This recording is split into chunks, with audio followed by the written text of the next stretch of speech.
Hello, everybody. Welcome to the Tristar Gym channel. Today's episode, we're doing an Ask Me Anything. Guys, I want to thank Apex Meditations for sponsoring this episode. We're going to be having a few more episodes than usual because of Apex Meditations. Guys, Apex Meditation is the only meditation app of its kind. This app will put hair on your chest. I'll play you some of Apex Meditations in a little bit. If you guys ask me to, I will play you some. But I have access to this app and it is incredible.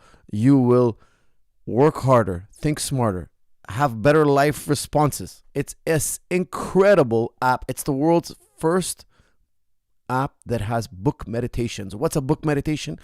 They take a famous book, which by the way I get to select. I get to select most of the books.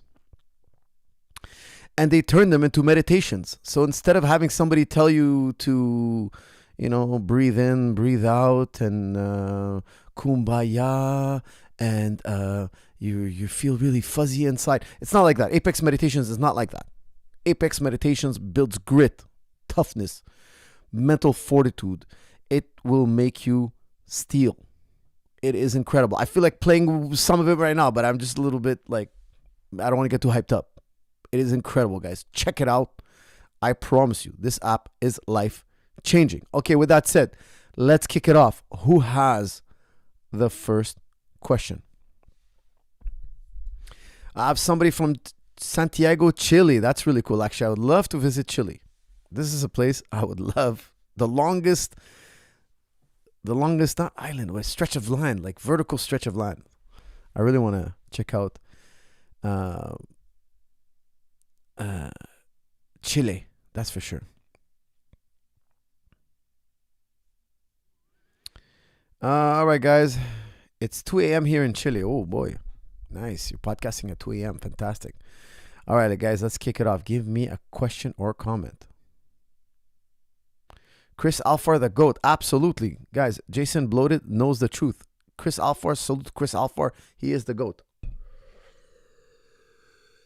Coach, do you watch One Championship? Not really. Sometimes. I like to watch some Muay Thai with the little gloves. This I like to watch.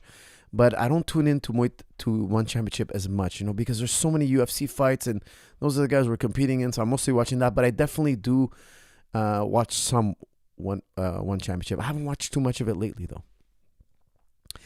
I started BJJ and was wondering how to prevent the ear from BJJ. This ear stuff. I'll tell you something. If you get a busted ear, you got to drain it. Okay. Now, when you drain it, you don't want to give yourself staph in your ear because it can go in your brain and kill you. Okay. So you got to know how to drain your ear. You go to the pharmacist, you ask him for the right gauge. I can't remember. Usually I think it's like 19. And you stick it in your ear, you drain the fluid. Once you drain the fluid, you have to add pressure. But before that, guys, you have to disinfect your ear. You have to have showered. You have to make sure that you don't put any foreign bacteria into your ear. Okay. So everything has to be done properly with alcohol, and make sure you use the needle only once and you get it right and you don't contaminate your ear or the needle or anything like that. And then, of course, you have to discard the needle properly, etc. There are many steps. You have to do your research, but ultimately, you need to drain your ears. So if you look at my ears, I have good ears. Why? Whenever I get a bubble, I always drain my ear immediately that night. Because when you get a bubble in your ear, it stops the skin from touching the cartilage. And the skin is what brings the blood flow to the cartilage. So no skin contact. If the skin and cartilage are not touching each other, the cartilage doesn't get blood flow. It withers and dies, and that's why you have those crippled ears. Okay, so I personally always drain. Then I add pressure. I maintain pressure for a long time until it stops fluid. And if there's more fluid, the next day I keep draining. I keep the process over until the ear is completely drained. And then I wear one of those ear guards until my ear feels better. Advice for a coach talking his students into competition for the first time. That's from Anil. Anil, look, I would tell you, don't put too much pressure on them for winning. Tell them, look, you're new. Your first 50 matches don't count. That's what I tell my students. The first 50 matches, they don't count. Go do jiu-jitsu tournaments. Don't worry about the first 50 matches. Just kind of try to grow and analyze and have fun and enjoy. But don't worry about the results too much, because the first 50 matches really don't matter. It's after 50 matches we start seeing who's really good and who isn't, Because sometimes, I'm telling you, you have really talented guys. They lost their first 5 out of 10. They lost the first 5 out of 10. Then they became black belts and they were on the world stage. Yeah, they lost their first 5 out of 10 because they didn't know much and they didn't understand the game. Then after that, they started losing less and less. And after 50 matches, they're studs, you know. So I would tell you guys, like, you got to give them a goal. Like, until we reach this goal of matches, we're not going to worry about the result too much. Coach, what should you think about when sparring? That's from PM. PM, if you have to think, you haven't rehearsed it enough. Okay, so I would tell you, I try not to do too much thinking. Now, when I'm sparring, I'm just kind of like, I've rehearsed it so much that it's coming out naturally. Okay, that's one thing. And if you do have to think, if you catch yourself thinking too much, I would tell you, really focus on the basics. Just think about the basics. Write down what the basics are, you know, what the most basics maneuvers are that will help you, and just go back to the basics. From there, you can build, you know. But if you start thinking too deep and too philosophical, you're going to get punched in the chin. Commands and signals, question mark. That's from the Savage Pass. Yes, commands and signals out. By the end of this month, we will have certification, and then you guys can apply, send in your videos, and I will be certifying you guys. Okay, but that's later this month, the end of the month. Hopefully, we're going to release that. And you guys shouldn't be able to be certified yet anyway, because if you have the 2 volumes or you have a volume, you have to be working on it. So that's why I even think February is a little too early, because you can fail. Believe me, if you don't do everything right and the criteria will be up, you basically got to replicate the video. If you can replicate the video, you pass, you get a certificate. If you don't, guys, if you don't do it well, you're not going to get a certificate. We're just going to send you a sorry, not good enough, not sharp enough, not well done enough, not understood enough. Go back to the video and get it right again. So guys, it will be coming out shortly. Please look out for that.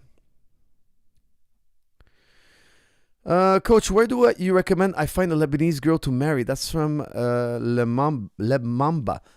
I would tell you, go to Lebanon.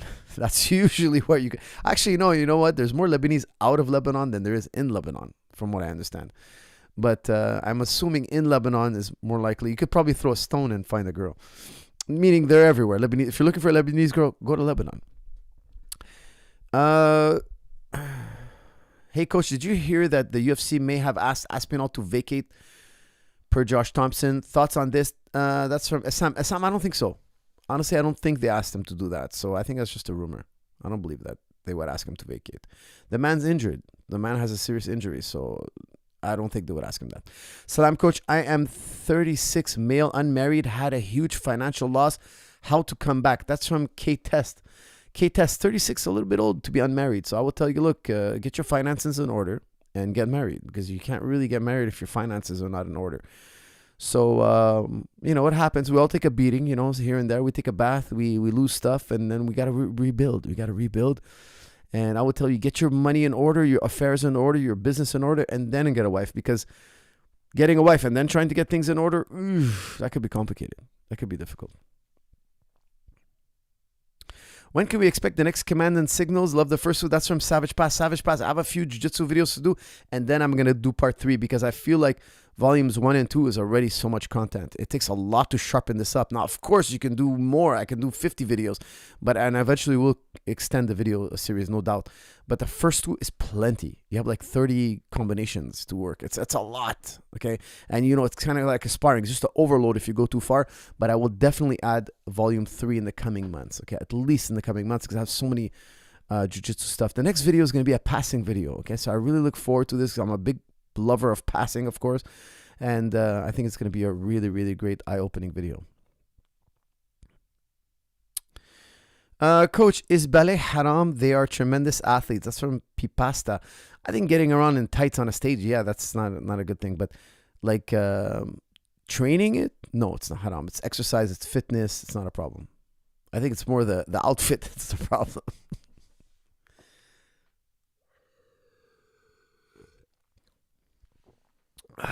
All right, guys, what else do we got here? What else? Coach, white chocolate or dark chocolate? That's from Rock Legend. I will go with the dark chocolate. I'm more used to that, but I do love white chocolate. I do absolutely love white chocolate. But if I had to pick one, I would go the regular dark chocolate. Is willpower a muscle that can be developed, or is it inherently limited? That's from T-Weed. T-Weed, you can absolutely develop willpower. You can absolutely develop willpower. The things going on between your ears, that's really how you think, how you're trained to think, how you're taught to think, your environment of the people around you, how they think, the culture you live in, how the culture has immersed your way of thinking will absolutely help determine. It's a major aspect in how successful you are, how much willpower you have. All of that has a lot to do with the people around you, the culture you were raised in, the beliefs they were implanted in you. Can I say that? When you were young, especially, the mind and your environment are the two major factors, that will foster the willpower you're going to have, the grit, the determination. This is huge, guys. This is why like Apex meditation, if you listen to these kind of like meditations, it will put you in overdrive. I know a lot of you will be like, oh, you're hyping it up. Let me give you guys a little taste, okay? Because I'm so confident in this app that after I give you a little taste, you're going to be like, oh, no, this is the real deal. This is the real deal. Guys, it has book meditations, okay? Let me give you, what's a book meditation? Well, they take a book and they turn it into a meditation, okay? This one's from Can't Hurt Me, from Goggins' book, Can't Hurt Me. Okay, listen to this. I do not leave when it gets hard. I do not stop when it hurts. When effort rises, I remain.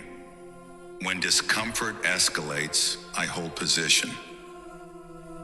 Most people leave at pain. I use it. I stay when others quit. I stay when others quit. When fatigue appears, I continue. When doubt speaks, I ignore it. Guys, when fatigue appears, I continue. When doubt speaks, I ignore it. Wow. I love Goggins, man. Listen, I love Goggins. I just never read his book, but I listened to his meditation. They took his book, they turned it into a meditation.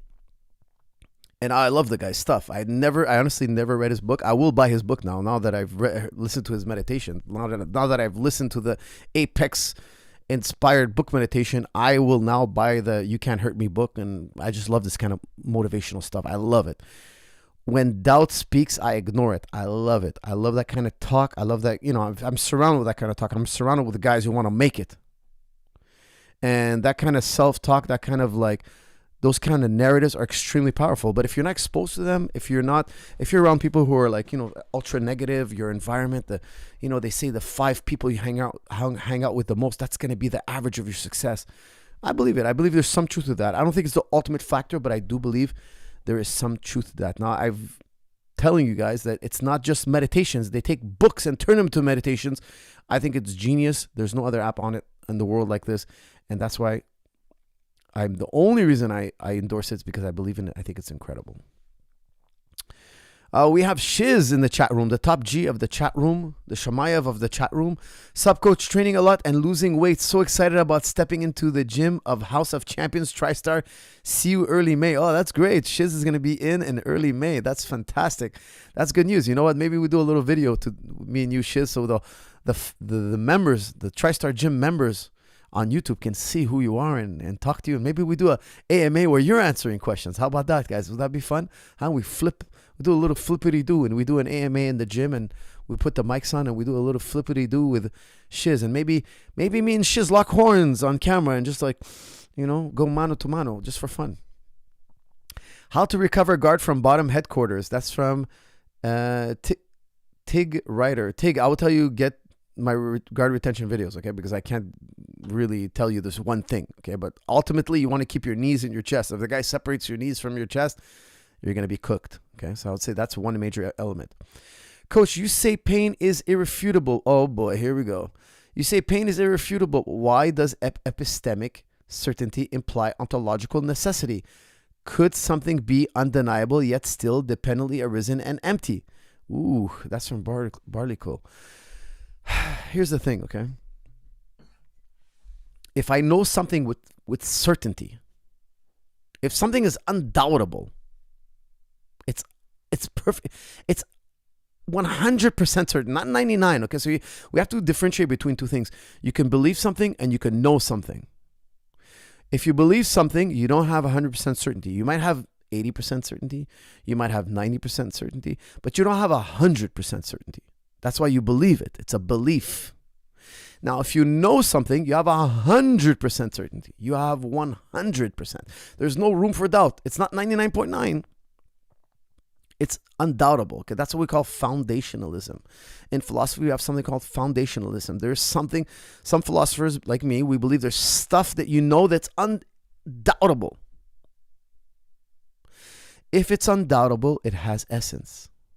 Because that's what the Buddhists are saying. Dr. Garfield, I'm not going to bring it up too many times again, but he's saying, look, everything has a smidgen of doubt. Everything is subjective and interdependent, and there's nothing that's knowable 100% because it's all subjective. It's all your perspective, my perspective. That's why he was giving the example of my experience is different than that of an ant. And who has the right perspective? Well, that's a silly question, he says. It's all relative. Right, okay. But I didn't get into this other topic, but I also wanted to counter him, but I didn't get to it. If you're God and you have every perspective at once, it's no longer subjective. But I don't want to go there because I don't think like it was conducive. I had other topics I want to reach out to. But what he's understanding, just because we see relativity everywhere doesn't mean there's only relativity. Okay, think about it. Imagine, you have a house cat and your cat thinks the whole universe is the house it lives in. That's all it's ever seen. This must be it. This must be the whole universe. You'd be like, well, you know what? Your house is just actually a smidgen of the universe. Oh, no. I live in this house and there's nothing else. That's kind of what I feel like Professor Garfield is saying. Because everything we've ever seen is subjective and mankind has only ever seen a smidgen. Therefore, everything must be in the furthest galaxy, in the furthest universe, in the furthest outermost dimensions, even though we don't even know how many dimensions there is. We just know there's more than what we've experienced. Physicists will tell you there is more dimensions than dimensions we've experienced as human beings. And the reason why, they're plentiful, okay? But I don't want to get into the reasons why, but physicists do postulate more dimensions. And we cannot imagine those dimensions because we've never experienced them. So you have to ask yourself, if I know something, then that thing must have essence. It can't be without essence and empty because it's certain. That's go back and listen to my divine ship of thesis thought experiment with my discussion with Dr. Garfield. I won't cover it now because it'll be really too deep of a topic. Coach, I can't wait for Ramadan, restraining the body and feeling the soul with Quran recitation. Mashallah, Shian. Of course, we all love Ramadan. Ramadan's a few days away. Inshallah, we'll all get to reach Ramadan, inshallah, which is just a few days away. And yes, of course, Ramadan's a very special time. And I hope to be podcasting during Ramadan as well. I am a plumber. Everyone in my crew is racist and ignorant. How do you stay true to yourself when surrounded by people you don't want to become? That's from Flybeans. Flybeans, look, I got to salute you because I've been feeling like that as well. I've also been coming across really like racist people lately. Like crazy. It's just, they're everywhere. It's incredible. And ignorant. Like I've come across some incredibly ignorant and embarrassingly ignorant people. What I would tell you is, look, take the high road. Don't stoop to their level. But also don't lecture them and try to change them. And don't do that. Just show just take the high road. Don't let it bother you. When they say ignorant things, just be silent. Don't answer them back. And if they try to engage you, be polite, be respectful. But also in my book, if they cross the line, push them back to the other side of the line. Don't let them walk all over you because they might take your kindness as a weakness and they might try to overstep. Me, I'm the type of person I'll be quiet. I'll look the other way. I'll ignore you. I'll be nice to you, even though you're rude or whatever. But if you step across the line, I don't know, let's say you're saying you're at work. Let's say somebody ate your lunch or something. They took your lunch, just they think you're a loser. That would be a problem. I would settle the score. I'll make the guy understand that he doesn't touch my stuff. But that's me. Okay. I'm not saying you should do that, but I'm the type of guy, I just can't I would give the guy a serious warning and the next day, I'd give him one of these, But that's just me. I'm just maybe an animal. How often does GSP still train with you? That's from Irish. Guys, we train regularly, but GSP is not training for fights anymore, right? He just comes into the gym. And actually, I had Mighty Mouse and George St. Pierre this week. Was it this week? Yeah, it was this week in the gym. It was actually a crazy, fun experience. George St. Pierre and Demetrius Johnson, Mighty Mouse, in my class, actually, taking my class. And we had a really, really great time. The two goats on the mat going at it, having fun, and they filmed a lot of stuff. So a lot of that stuff is going to be coming out shortly, I'm sure. And me and Demetrius said we would podcast. So eventually we're going to be doing a podcast together. So I really look forward to that. He's a great human being, incredible. We traded a lot of techniques. We talked a lot about fighting, of course, and just two great human beings. And I was incredibly privileged to get to hang out with them. Westland, thank you very much. Sure, you're a gentleman and scholar. Canada is getting more racist in my experience as well. That's from Hassan. Hassan, let me tell you, it's sad truth. And Fly Beans is feeling it. Fly Beans is getting those racist plumbers. Even the plumbers are racist. Coach, missed my super chat. That can't be. I missed your super chat. Oh, here we go. Hey, Coach, Sean Strickland or Fluffy Hernandez? That's from Praveen. Praveen, I'm not a big Strickland fan. He's a great fighter, but I don't care for that guy too much. Can Fluffy beat him? I don't think it's Fluffy's time yet. I don't know if Fluffy has the experience. He's a tough fighter, but Strickland might be a little bit too much for him. Just that's a hard call, And I'm saying that as a guy who's not a big fan of Strickland. I saw your video on BJJ for beginners where you said that new people shouldn't spar and just drill until they know a good amount of subs. My BJJ gym mostly does 50-50. Any recommendations? That's from Ben. Ben, are you meaning they do 50-50, like the position 50-50? Because be careful with heel hooks as beginners, right? You can really hurt each other. So I would not recommend doing 50-50 or heel hooks as a beginner. Look, I would tell you have to drill and you have to know at least like 30, 40 moves or sequences before you start really rolling. Because it's like, imagine we're playing chess and I don't know how to move the chess pieces and we start playing chess and I'm going to make all sorts of mistakes and I'm not learning anything about chess, right? I got to kind of learn all the moves first, right? Because BJJ has infinite moves, we have to pick a number. So 20, 30, 40 moves, at least sequences. How long does that take? Let's say you're learning 2 moves a class and you're forgetting some. So maybe after 2-3 months, a month.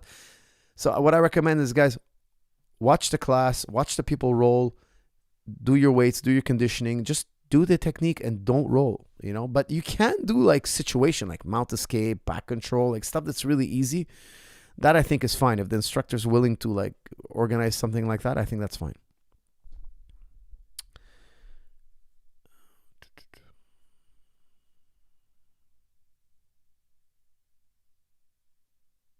What's your best advice for a beginner who wants to become an MMA fighter and get into UFC? That's from Jatin. Jatin, I'll tell you, you have to go to a gym that's really serious. You have to go to a gym that's a competitive gym, And if you don't have that, you got to kind of like go in the best gym in your area and kind of see if you have potential. And after a while, you got to go to the big city and you got to go to the big gyms. You have to, because it's really, really difficult in your environment. If you're not exposed to that level, it's really difficult to foster it. Very difficult. Is that a jar of pickle juice? That's from Muhammad. No, this is tea, my friend. Pickle juice? That would be pretty gangster.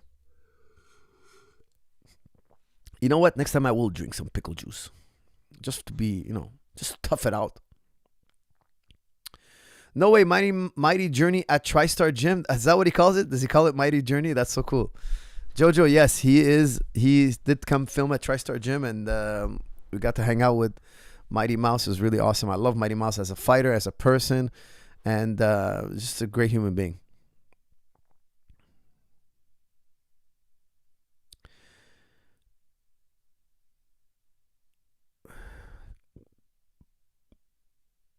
Coach, please visit Kingdom MMA in Edmonton. That's from AMK47. Definitely, guys. Next time I'm in Edmonton, I will try to visit Kingdom MMA. Shout out to Kingdom MMA for the invitation. Thank you. Please make peekaboo boxing fundamentals, please. Need to make my future son a world champion. Salahuddin Tyson Jr. Yahya. Mashallah. Mashallah. Wow, what a name. I thought my kids had a gangster name. My son's Nawaddin Salahuddin Asmat Zahabi. That's his name. And my wife was freaking out when I was writing his name in the birth certificate. Coach TJ Dillashaw said on a podcast that he went to Tristar after a little fight to go against killers. Do you have any insider stories of the great Dillashaw? That's from The Nomadic. Yeah, we hung out. He came to train with us for a bit. And I worked with him also in Boston. And he's a great guy. He's a great fighter. And that's when I think he was at his prime. Hard-working guy, very intense in the practice room. Maybe a little bit too reckless in the practice room, maybe injuring himself in his environment a little too much. But, he's a great guy, but just maybe a little bit too,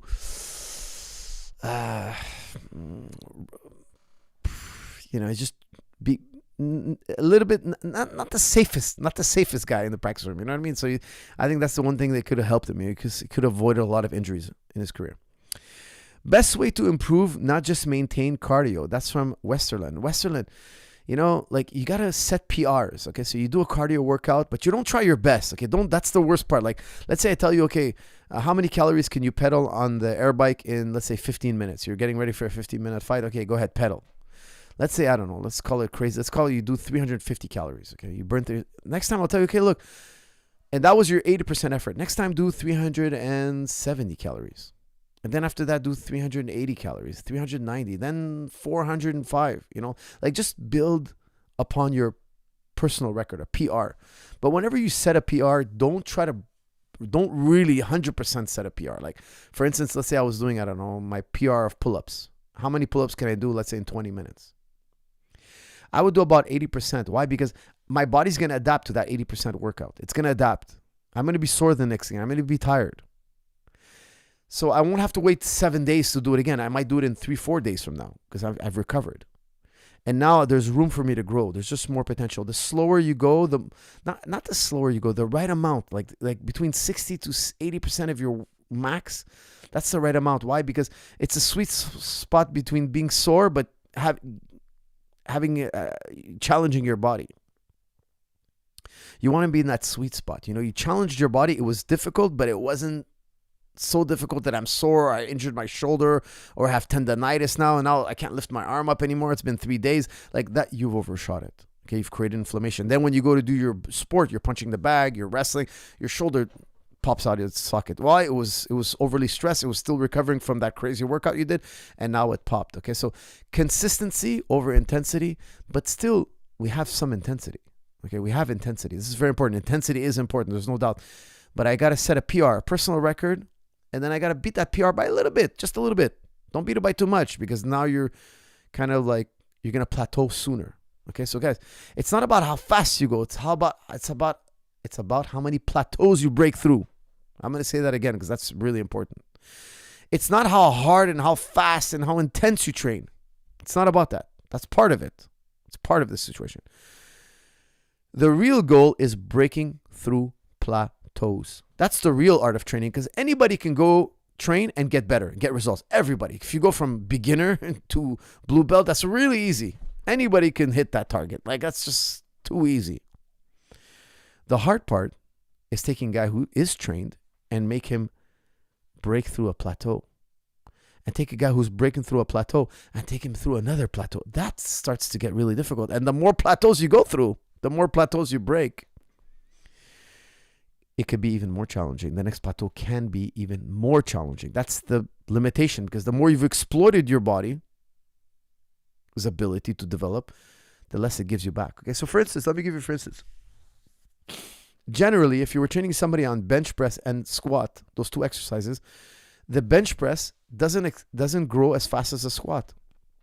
And when we ask experts in exercise science, they say it's because the upper body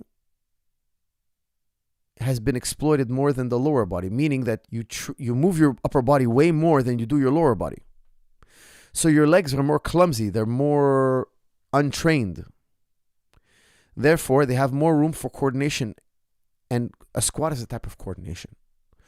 So because your legs are more clumsy, they have more room for improvement. Okay, so sometimes it's not about how developed you are. It's about how many plateaus you can keep breaking through consistently.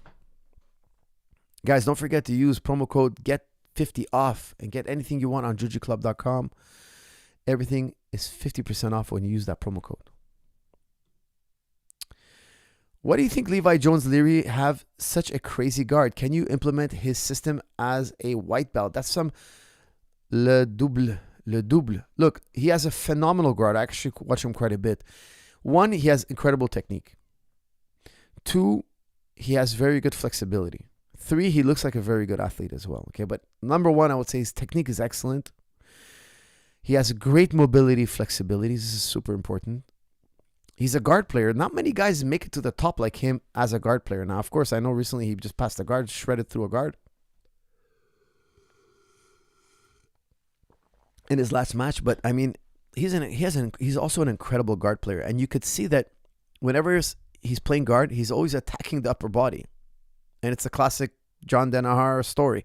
You attack the upper body. When they defend the upper body, you spin into the legs. He just does it beautifully, and of course, his De La Riva is really phenomenal. He has great De La Riva skill. Among other things, he's great at K-guard. Guys, I always tell you guys, my favorite guard is K-guard. He does De La Riva K-guard. That's what I love to do. Now, a lot of people also add in false sweep. I like false sweep as well. But I'm not as big on false sweep as I am spinning into K-guard. I think K-guard is, for me, still better than false sweep. I think false sweep is good.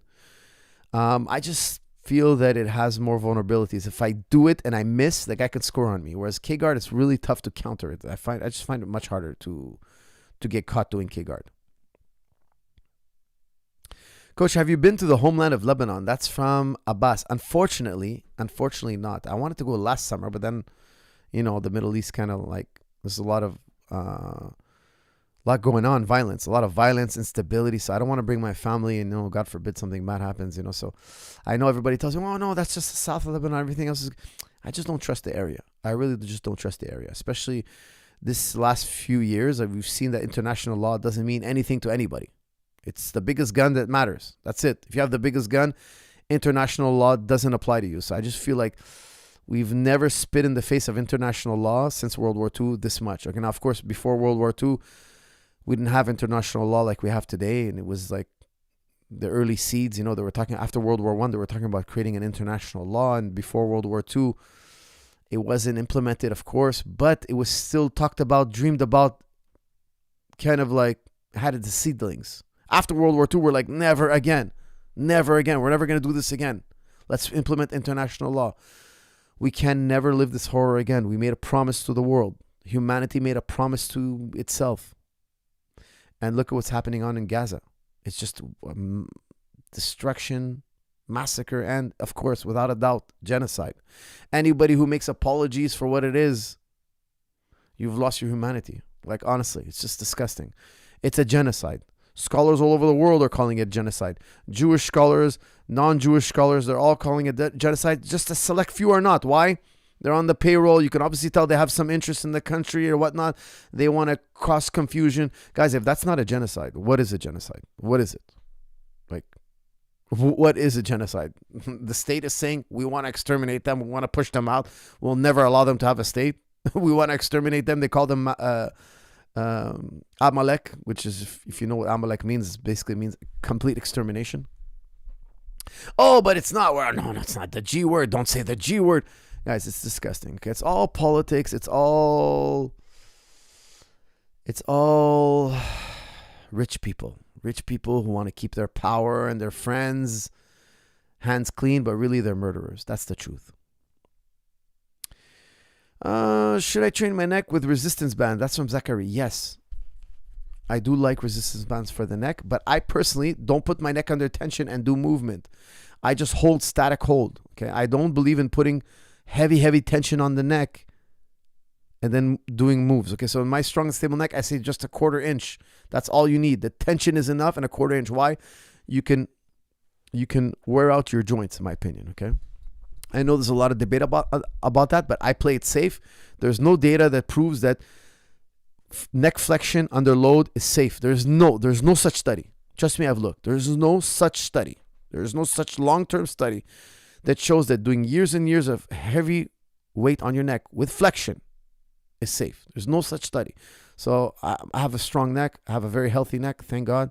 I had a serious neck injury last year, a year and a half ago. I've gotten past it. I'm back to training, zero pain. I feel fantastic. I had a herniated disc in my thoracic spine. Only 1% of the population has this injury. It's a very, very rare and serious injury. I got it in wrestling.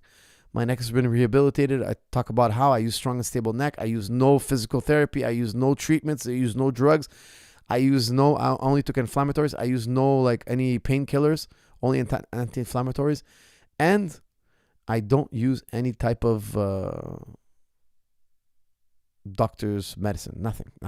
I just did my own physiotherapy, decompression daily. And then after the pain went down, I started doing strengthening again.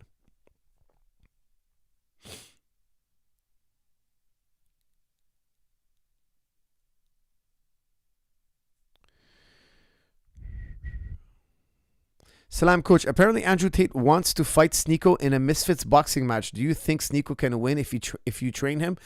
That's from MT. I would definitely train Sneeko, but Tate is 100 pounds heavier. Tate is 60, 70 pounds heavier. That's a ridiculous, cowardly thing to do. If Andrew Tate is challenging a smaller guy, imagine you outweigh somebody by 50 pounds. You're gonna challenge him to a fight. That's just ridiculous. That's ridiculous. I really hope Andrew Tate's not serious about that, because that's cowardly, man. That's really cowardly. That's really, really cowardly. That's just disgustingly cowardly.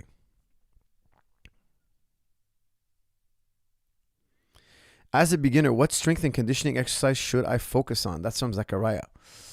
Just the basics, my friend. I would start with body weight. If you're a really beginner, start with body weight and or work the air bike. I really like the air bike. It's fantastic for sprinting. It's low impact and it gives you the same benefits as sprinting.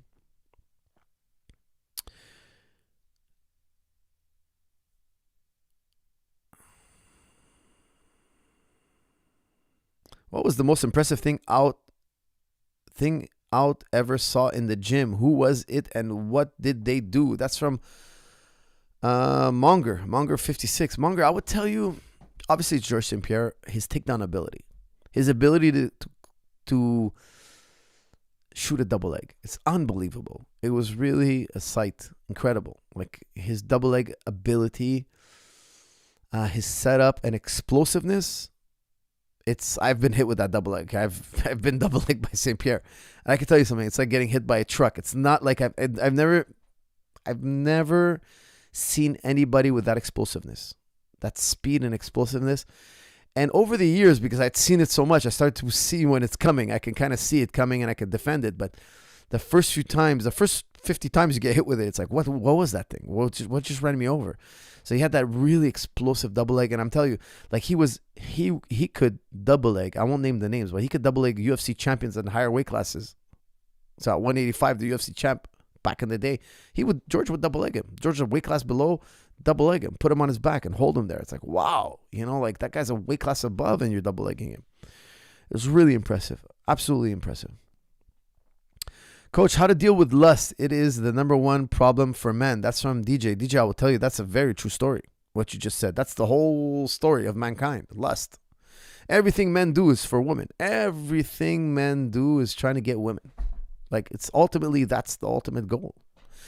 So I would tell you, look, me, I do a lot of training, so it kind of helps me control that appetite, kind of suppresses it, So exercise does a lot of things. That's one good thing it does. It makes you a little more clear-headed, I saw what happened with Atos, and now I think it's going to unravel. For those of you who don't know, Andre Galvao now is being accused. Again, we have to remember it's only an accusation, but everybody, I think, has got the feeling that the proof is about to come out and it's going to be bad. And, it's quite disgusting. If it is true, what the allegations are, we don't know it's true yet, but he was hitting on a young girl, very underage at the time, and I think now she's an adult. I'm not sure exactly what her age is right now, but I think that it happened in the past, and now it's surfacing, and people are really pissed off about it, and they're angry, and they're like, "Hey, man, this is gross." But I got to tell you something. It's so common in jiu-jitsu. It's so crazy common. There's always stories like this all the time popping off.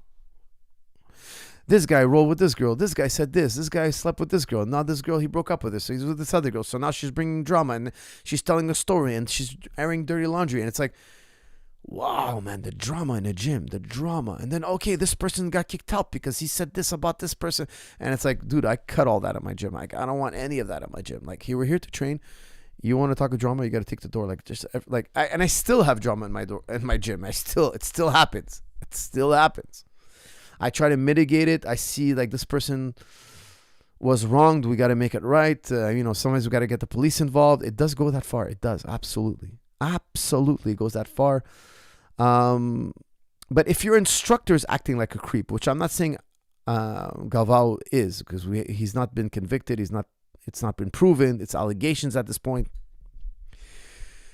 So we don't know, right? We don't want to say the man's guilty before we know. But if the trainer is acting like a creep, not Galvao per se, but any trainer in any gym, anywhere in the world, I find that the students are going to act like creeps. Why? Because that's our leader. We follow him and he's setting the culture in the gym. So that's why I feel like the head coach, the trainer, is very responsible for creating an environment and a culture in the gym that respects everybody.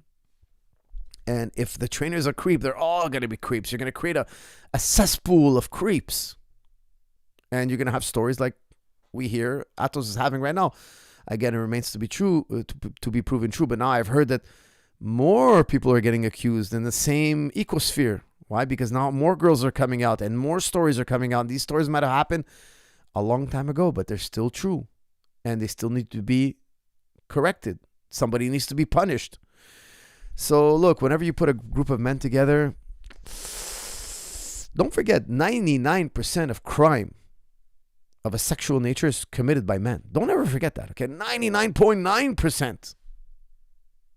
I know somebody's going to find me some weird article somewhere, and I remember somebody said, one time I said this, somebody found me a weird article about a women's soccer team. It's not weird because, weird as in rare, okay? Some article where it was female coaches sexually harassing female players on a soccer team. I was like, okay, yeah, you're right. That's why I didn't say 100%. Or maybe I did at the time. It's 99.9% of the sexual type of crimes are committed by men. Okay, so beware of men. Be aware of men.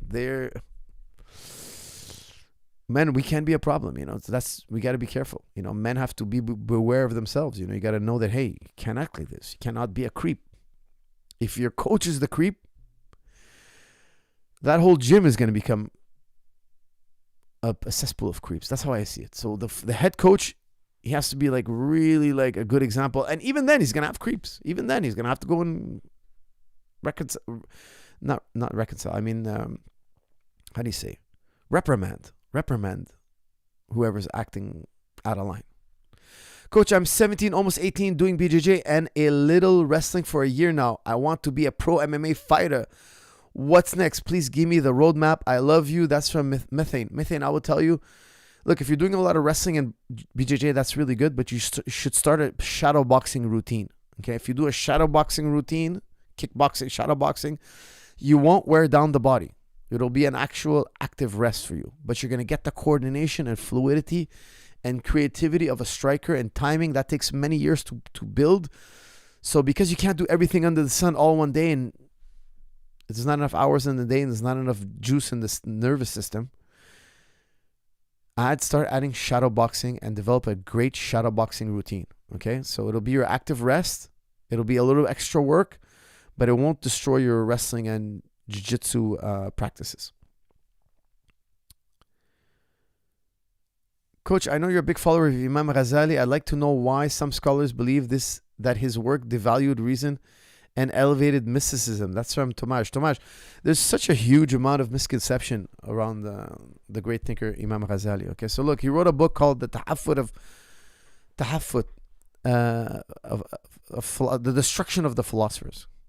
Okay, so people thought, oh no, he's against the philosophers because they only read the cover of the book and they only skimmed through the book and they don't get it. He's not against philosophy. The philosophers, quote, was a group. He was referring to a group he called the philosophers, not against reason, okay? And of course, mysticism is higher than reason, okay? So Ghazali, I think, is correct. There's empiricism, your senses, seeing, tasting, smelling, touching, hearing, okay, your five senses. Then there's your intellect. Your intellect tells the five senses what's real, what's not. And then above the intellect is what Ghazali's work really centers around. He knows direct truth. And this is something very special. I can't verbalize it here, but it's something very incredibly intelligent. It's more certain than reason because, look, think about this, okay? You're really good at math, maybe. Imagine you study math 24 hours a day. You could still make a mistake when you do math, right? You could still make a mistake. And sometimes, not sometimes, mathematicians have their work verified by multiple mathematicians because they might have made an error somewhere, right? So they proofread their work and they verify their work with other mathematicians. And even the whole group of mathematicians still make an error. And the equation doesn't make sense. There's an error somewhere and they can't find it and they rack their brains. And welcome to theoretical physics. No matter how reasonable we are, there's no divine logician among us. So the intellect, no matter how good you are, philosophy is like math. Okay, it's like logic. Logic is like math. No matter how logical you are, you can never be perfect. Your formula, your equation might be faulty.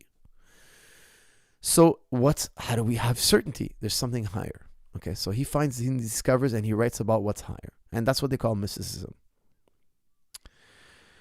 Salam, brother. I developed severe migraine from boxing, but I am not sure if not on the shoulder blade or the neck muscle. That's from 751.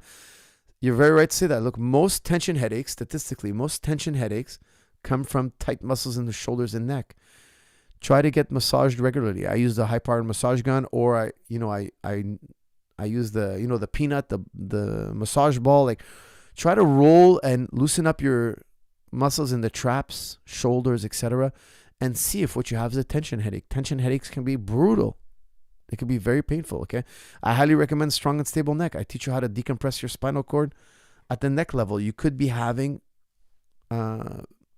pinched nerves in your neck, and they're causing you severe, not necessarily migraines, but that's more neck pain, but you might have tension. They might be contributing, those nerves might be contributing to the tension in your muscles. Okay, because if you have a pinched nerve in your neck, the muscles around it will tighten up, definitely.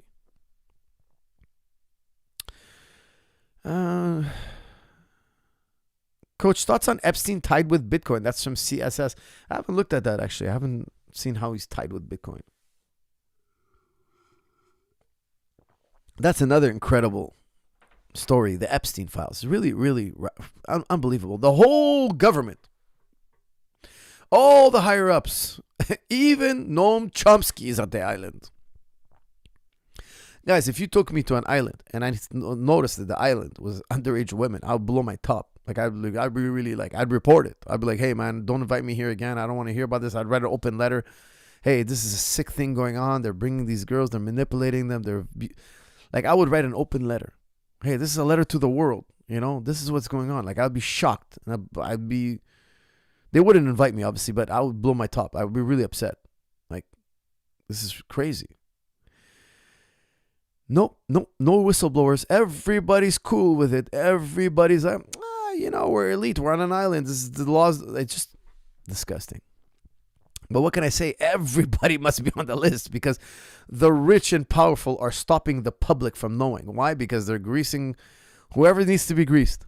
They're not letting those files be released. Those names are not going to be out. But, I mean, we're not dumb, right? The victims are talking. They're pointing fingers.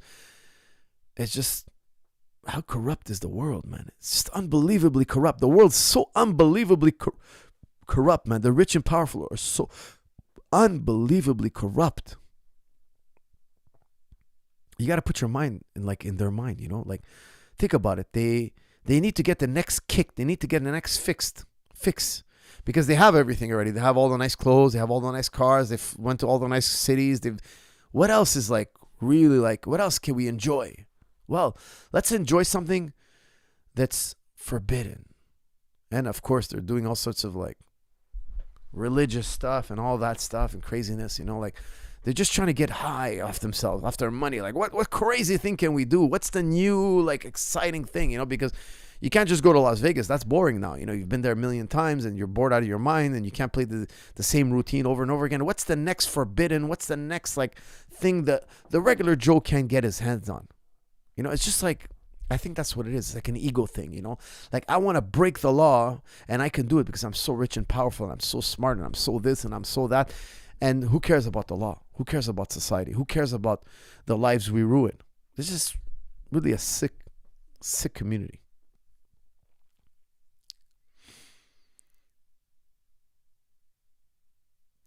Tips for side-to-side Toriando pass, please. That's from Ponder. Ponder, actually, my next video is a side-to-side passing progressions. Okay, so it will be a guard-changing experience for you. I promise you. Okay, so it's coming out very shortly. Side-to-side progressions.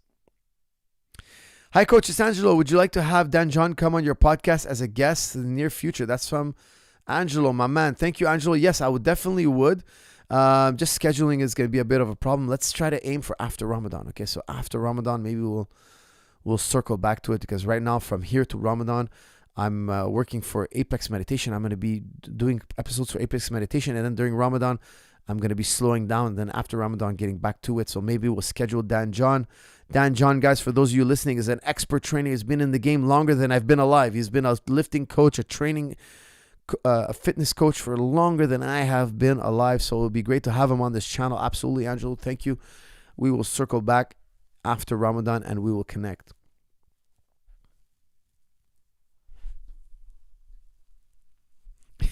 Talmud Tommy. Aye.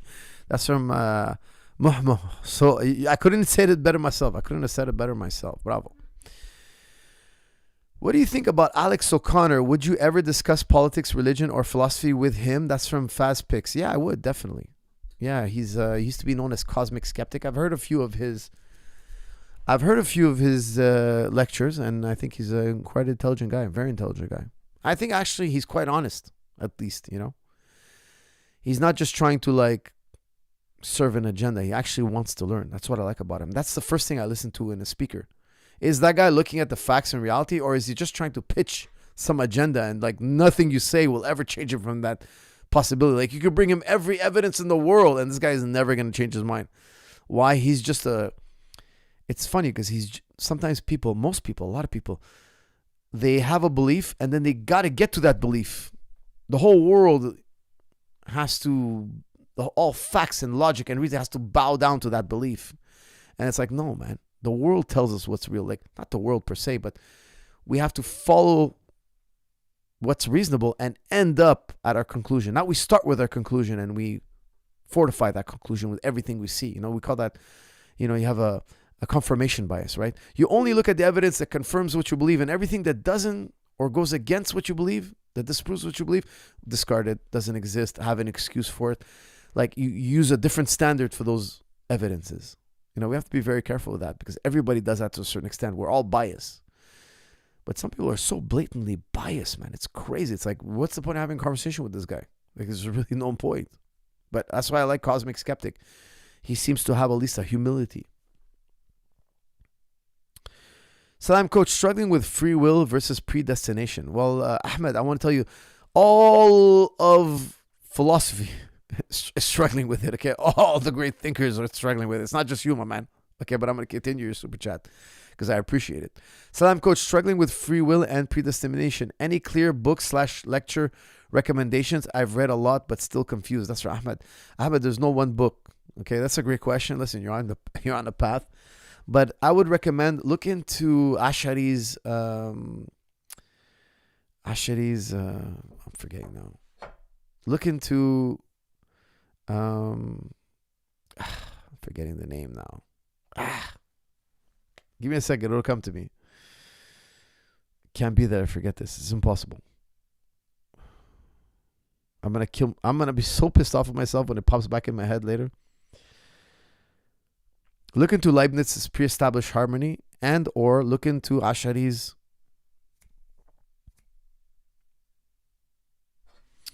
oh my God, I gotta look it up. It can't be that I forget. I'm not. It's not coming to me. It can't be.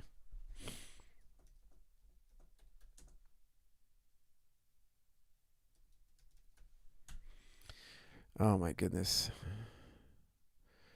Can't be that I'm forgetting this name. This word. Occasionalism. Okay, I didn't even come. I just popped in my head. I didn't even look in Ash'ari. Look up Ash'ari's occasionalism and Leibniz's pre-established harmony. For me, they're both number one on a list of how it works. Okay. Occasionalism and or pre-established harmony. Coach, are your BJJ instructionals in MMA context? That's from Methane. Methane, my jiu-jitsu, I always pick the moves that I feel are going to work in no gi, gi, and MMA. Okay, I prioritize those moves. Now, I would say 20% of my curriculum is pummeling for jiu-jitsu as well. Okay, so 20, 30% stuff that you wouldn't do in MMA, but it's pummeling and hand fighting and gripping that you need to learn in jiu-jitsu to get to. It's like kind of like, like the tip-off in basketball. Who's going to get the ball first? Well, the tip-off it's not really basketball, but we got to get to the ball, right? So if you want to get to K-guard, if you want to get to shotgun armbar, if you want to get to the back, you got to kind of learn these grip sequences, okay? So I think some schools or jiu-jitsu, like 70% of it doesn't work in MMA or no gi. I don't do that, okay? So 20% is my happy. I don't go any further than that. So most of my grappling video, the content is usable for MMA. Why? Because think about it. Imagine you train with me, you're a black belt, and then one day you get into a street altercation and you get your ass kicked. I personally can't live with that. I can't live training 20 years and my black belt means nothing in terms of self-defense. Like, it's not martial arts anymore. Like, if I get into a fight, I got to grab the guy's shirt and sit down on my butt and try hope he gets on top of me and I'll be able to move him around. Hopefully his shirt doesn't rip. And I'm like, that's crazy, man. That's such a disgusting martial art, man. It's gross. Like, personally, I'm repelled by this. Okay? So I feel like you got to learn how to wrestle. You got to learn how to pin the guy. You have to learn how to grab his neck and choke him and do all that. And it's got to work in the street too if I need it. It's just, I couldn't live that way.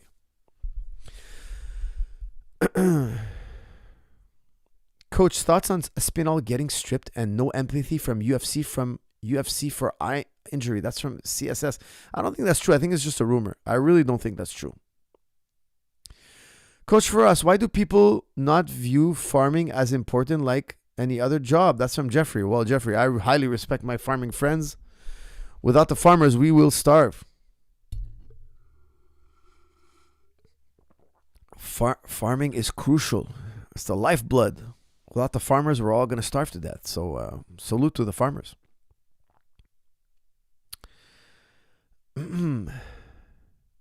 Salam, Coach. I'm meeting a girl for a first time for a halal coffee date. Any tips? That's from 45 is alive. Well, I hope you keep that coffee date very halal. Just be yourself, my friend.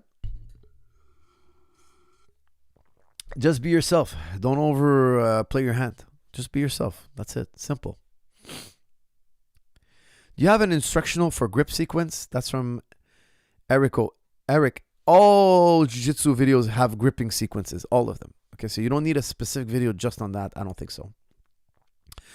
Coach, we'd love to see you and Sabur break down a debate by the Orthodox Muslim. That's from Faizan. Faizan, I actually listen to the Orthodox Muslim quite a bit. I find him to be quite brilliant, actually. He understands reason. He's a very rational thinker. He understands what a blunder is or a fallacy is, excuse me. He understands the reason. He understands the rules of reason. He's a very rational guy, and Muslims should take example of him. They should take example of him. He's a very rational human being. And what blows my mind about him is how well he knows the Bible. How well he knows the Bible. I thought I knew the Bible quite well. Forget about it. The Orthodox Muslim knows the Bible 10,000 times better than I would say most Muslims. And the Muslim apologist also. He knows every corner of the Bible. He knows every little verse. He knows every book. He knows the history of the book. He knows the commentary about the book. He knows the opinions of different rabbis. He knows the Talmud. Like, he knows so much. It's crazy. He had to spend a lifetime, and he's so young. I don't know how he got all that knowledge at such a young age. He has so much knowledge about Christianity and Judaism. It's quite amazing. It's quite amazing. Like, I study a lot, but I don't study religion. I don't study Judaism and Christianity that depth, because I got other things going on in my life. I'm more of a martial artist and philosopher. But his knowledge of both the Christian Jewish text and reason is quite astonishing, and I think Muslims should really take note. You know, that's how a Muslim should be. Should be very knowledgeable. Should be very rational. Should be very, very logical. Now, he also has an edge to him. You know, he's a bit of a, you know, he's not the most shy guy. You know, he'll tell the guy, hey, you're being stupid. Hey, you're being dumb. Like, he's a little bit abrasive. I wouldn't tell you necessarily that's the best thing, but his knowledge and his reason, his ability to reason is astonishing. So I would definitely love to review one of his videos. Ayman needs to walk out with the Lebanese flag. That's from Jock Marson. Marson, you know what? We're not very nationalistic. You know, like, don't get me wrong. I love Lebanese culture, Lebanese people, the country, of course. But I really don't feel like that's what defines us. You know, I'm not a big patriot personally. I don't believe too much in nationalities. I think it's fun and it's a side thing. It's not the focus of our existence. Why? Because look how human beings behave. Oh, you're from a different phone number? You have a different area code phone number? Oh, you're not my friend. No, we cannot be friends. You know, like, people spit out their area code. I find that's so ridiculous.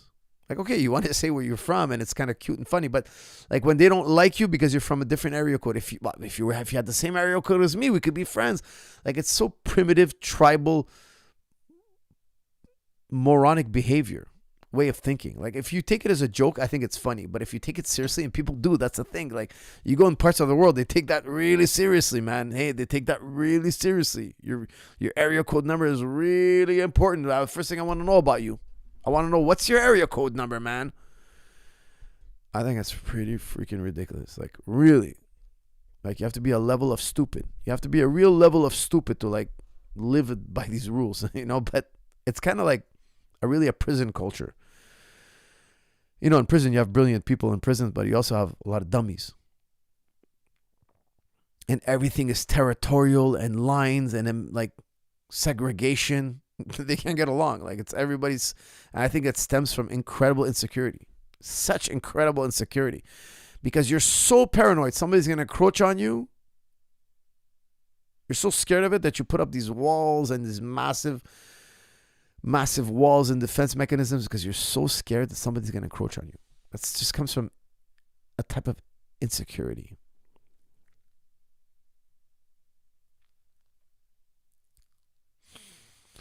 Should be proud of where you're from, though. That's from Bonnie. See, that's the thing. People make too much out of where they're from, you know, because the thing is, like, what did you do to be from Lebanon? What did you do to be from Italy? What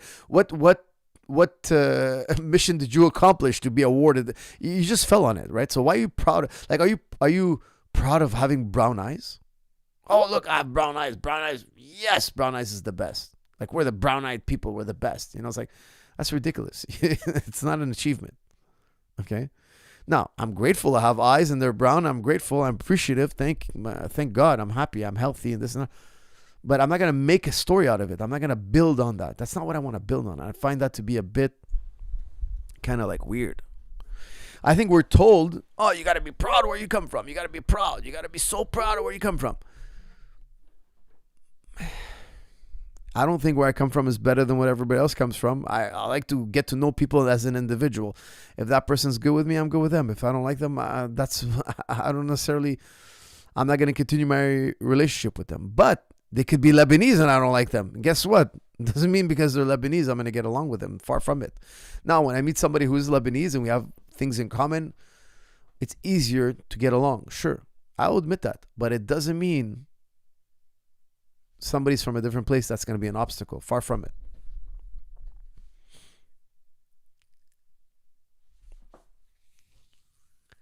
Shout out to the 503. That's from Hank. Hank, let me look up 503 area code. Where are you from? Hold on. 503 area code. Shout out to the 503.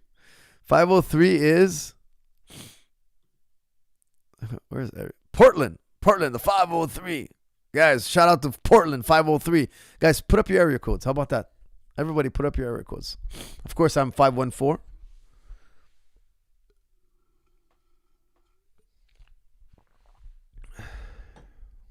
Come on, guys. Where's the area codes? Let's have an area code war. I'm going to segregate the chat room by area code. The closer you are to me, the more I answer your question. The farther you are from me, go to hell. I don't answer your question, okay? You're out in the back of the bus. That's where we're going to segregate this chat room. 613, the 905, 961, the 778, the 9, the 438, the 213, the 961, the 250, the 818, 818. This is funny. United Kingdom, 906. We got all the colors. We got the Crips, the Bloods. We got everybody in the chat room.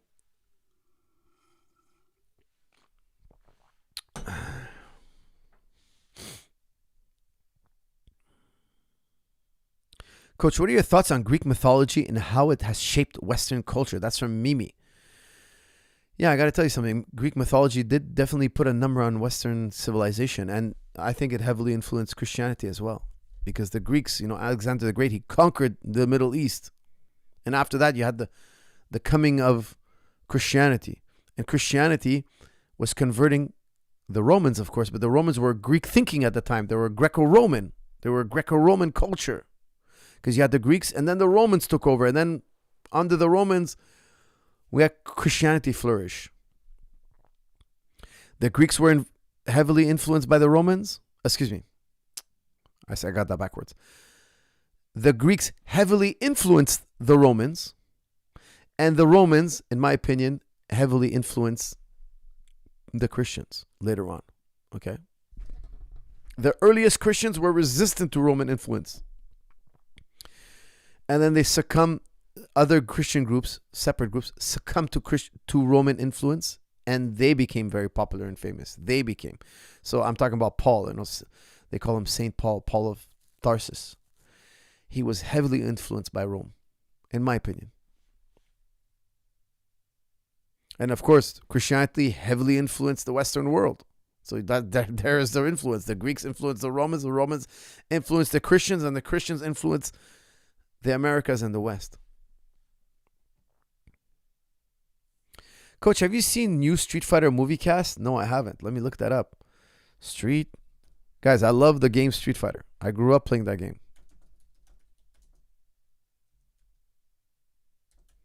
I hope they made it well this time, because the first one sucked really bad. Who is this? I don't know any actors. Oh, Jason Momoa. I know that guy. Who's he playing?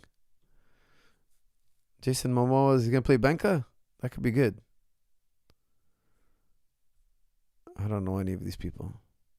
Oh, Kalina Liang. I don't know who she is, but she's probably going to play Kung Lee.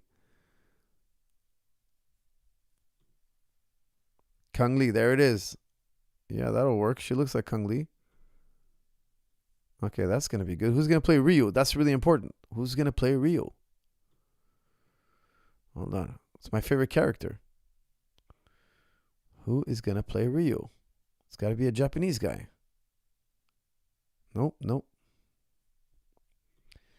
Who is going to play Ryu? Street Fighter 2026. Okay, here's the trailer. I want to see this trailer.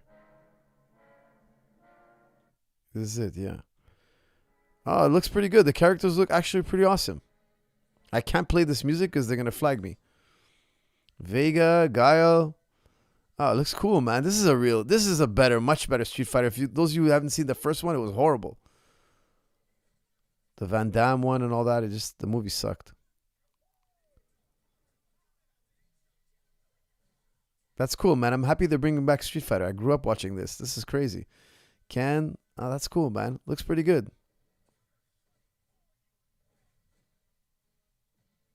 2026. Guys, you know what? I'll tell you something.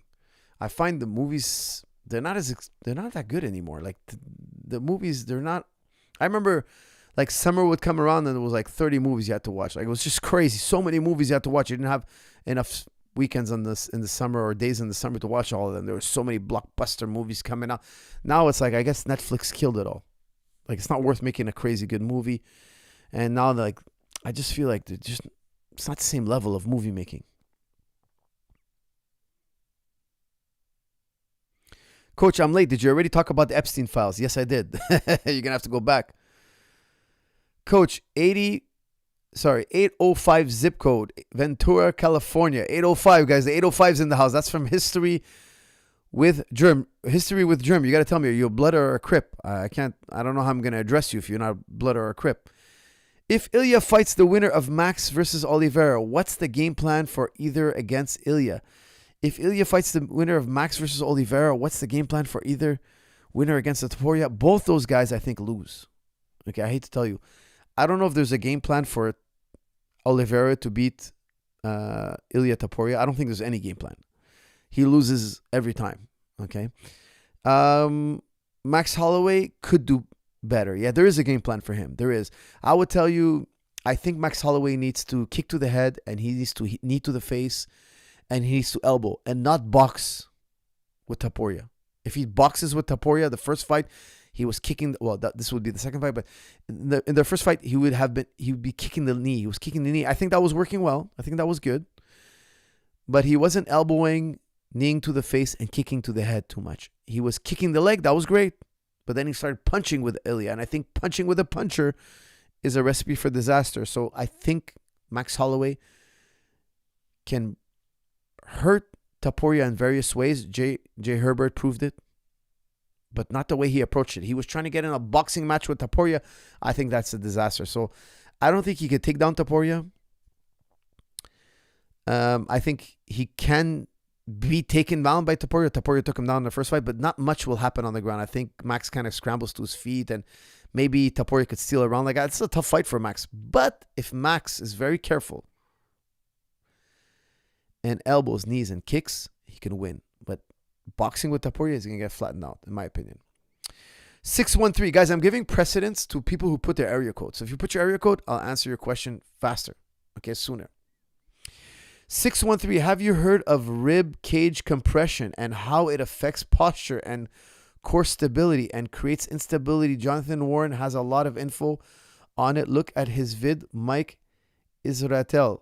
Now, I know Mike Israetel. Have you heard of rib cage compression and how it affects posture and core stability and create instability?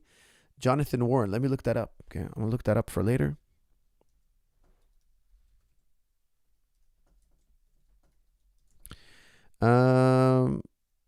Rib compression. I would like to see what studies he has. Rib cage compression can ruin your physique. Rib cage compression affects hypertrophy. No, I've never heard of any study of such. I would love to see what it does. Is rib cage compression a real thing? Manual rib cage compression is one of the most practiced chest physiotherapy techniques in ventilated patients. However, its impact on clinical outcomes remains controversial due to the methodological issues and poor understanding of its action. Okay, so what we're reading now is that in the PubMed Central, it's saying that there's no studies on it. Okay, so this man, maybe it's his own personal experience, could be anecdotal, I don't discount that. Maybe he's onto something. It's possible. Well, we got to put it in the maybe pile. We got to be fair here and put it in the maybe pile. And I haven't heard of that it's necessary to decompress your rib cage. Now, I wrestle all the time. I have people compressing my ribs all the time on top of me, and I'm on top of them, and we're squeezing each other's ribs. I'm no stranger to rib compression, that's for sure. But I'll look into it. Thank you. I haven't heard that it's a problem. So I'm actually interested in hearing that. Looking further into that. Coach Zahabi, please watch Jake Shields' new video, Aaron Day on Jeffrey Epstein and Bitcoin. Was this a PSYOP? Fight Back episode 154 to expand your perception on Bitcoin. Okay, I'll look it up, man. I'll look it up. But honestly, I'm not too worried because if you understand what Bitcoin is, I don't think they can do much to it. Okay, because it's an open ledger. So I'll look into it, but to keep an open mind, of course. You always say you'll borrow against your Bitcoin. I don't understand it. Why should a bank take that as collateral? Crypto is such a volatile asset. That's from Tycoon. Tycoon, look, there are some decentralized loans. Okay, there exist websites today. Now, I personally wouldn't use these websites because they're not trustworthy yet, but they do exist today, and you could do it in small numbers. And I'm holding off the technology because I think in the future, you're going to go to the bank and you're going to get collateral on your Bitcoin. So I'm talking about the future. I'm not talking about now. Okay. I think in our lifetimes, Bitcoin is going to stabilize much more. It's going to be adopted far more. It's going to be adopted worldwide in our lifetime. I think so. And you're going to go to the bank and say, I have these Bitcoins. I'd like to borrow money, and they'll give it to you. Now, let's say that never comes to happen. There is already people out there in the world that will lend you money against your Bitcoin. So the way it works is, let's say I put $100,000 of Bitcoin. And the deal is that if my Bitcoin starts to drop in value, they liquidate. So what happens? The lender gets my Bitcoin, he puts it on the market and sells it. Okay, so let's say I put up $100,000 of Bitcoin. He only lends me $80,000. He doesn't lend me $100,000. Okay, so it's kind of like the bank, right? I put up $100,000. He gives me $80,000. If the market value of my Bitcoin goes down to 80 or nearing 80, he adopts the Bitcoin. He absorbs the Bitcoin. He sells it on the market and he gets his money back. So that's why the lender never loses. Okay, and these are smart contracts. I put up my money. He lends me money. Sorry, I put up my Bitcoin. He lends me money. Now I have US dollars, Canadian dollars, or whatever it may be. I'm opening up a business. I'm doing something to generate income, whatever. And I'm trying to pay back that loan to get my Bitcoin back. In the meantime, the market tanks. That's bad news for me, not bad news for the lender. The lender liquidates. This is all done by computer. It's called a smart contract. The contract is open. Who wants to receive money? Well, we got to find somebody who's willing to lend money and somebody who's willing to borrow money and accept this deal. In these deals, in these decentralized loans, there's no bank, there's no third party. It's just two people who don't know each other using a computer to make a deal. The deal is unchangeable. You can't compromise with the computer. If the market dips, the computer allows the guy to take the crypto and liquidate. If you pay him back, of course, you're doing it through the smart contract. He has to release your funds. The computer releases your funds and you get your crypto back. Okay, this already exists. This is already technology. Now, me seeing this, I'm telling myself, hey, in the future, banks are going to want to compete with these decentralized applications, or these applications are going to grow in number because they're going to be making money. Why? I'd rather borrow US dollars on my crypto than go to the bank and beg them to lend me money. Okay, so I'm a big believer in cutting out the banks. Okay, I don't want to cut out all the banks. I think it's going to be great. It's going to save humanity. It's going to help humanity flourish. I think the bankers have their boots on our neck, but people are too dumb to realize it. People are just too naive to realize it. So the bankers make a lot of money. They don't contribute much. Okay, now I'm not saying that about everybody who works in a bank. That's not what I'm trying to say. I just think the institution, the system is rigged against humanity. It's a few elites that are making crazy amounts of money, and the rest of us have to break our backs to feed their ego and wallets. 907 Alaska. Guys, we got Wolfgang from Alaska. He's freezing his butt off right now while I'm here in the southern part of Canada, chilling, eating, drinking tea. Shout out to Wolfgang in 907. I didn't know how the 907 area code in Alaska, man. That's pretty cool.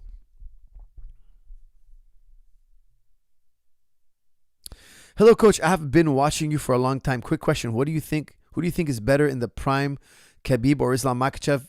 Please answer. It would make my day. That's from DAJ. Guys, I would pick Khabib.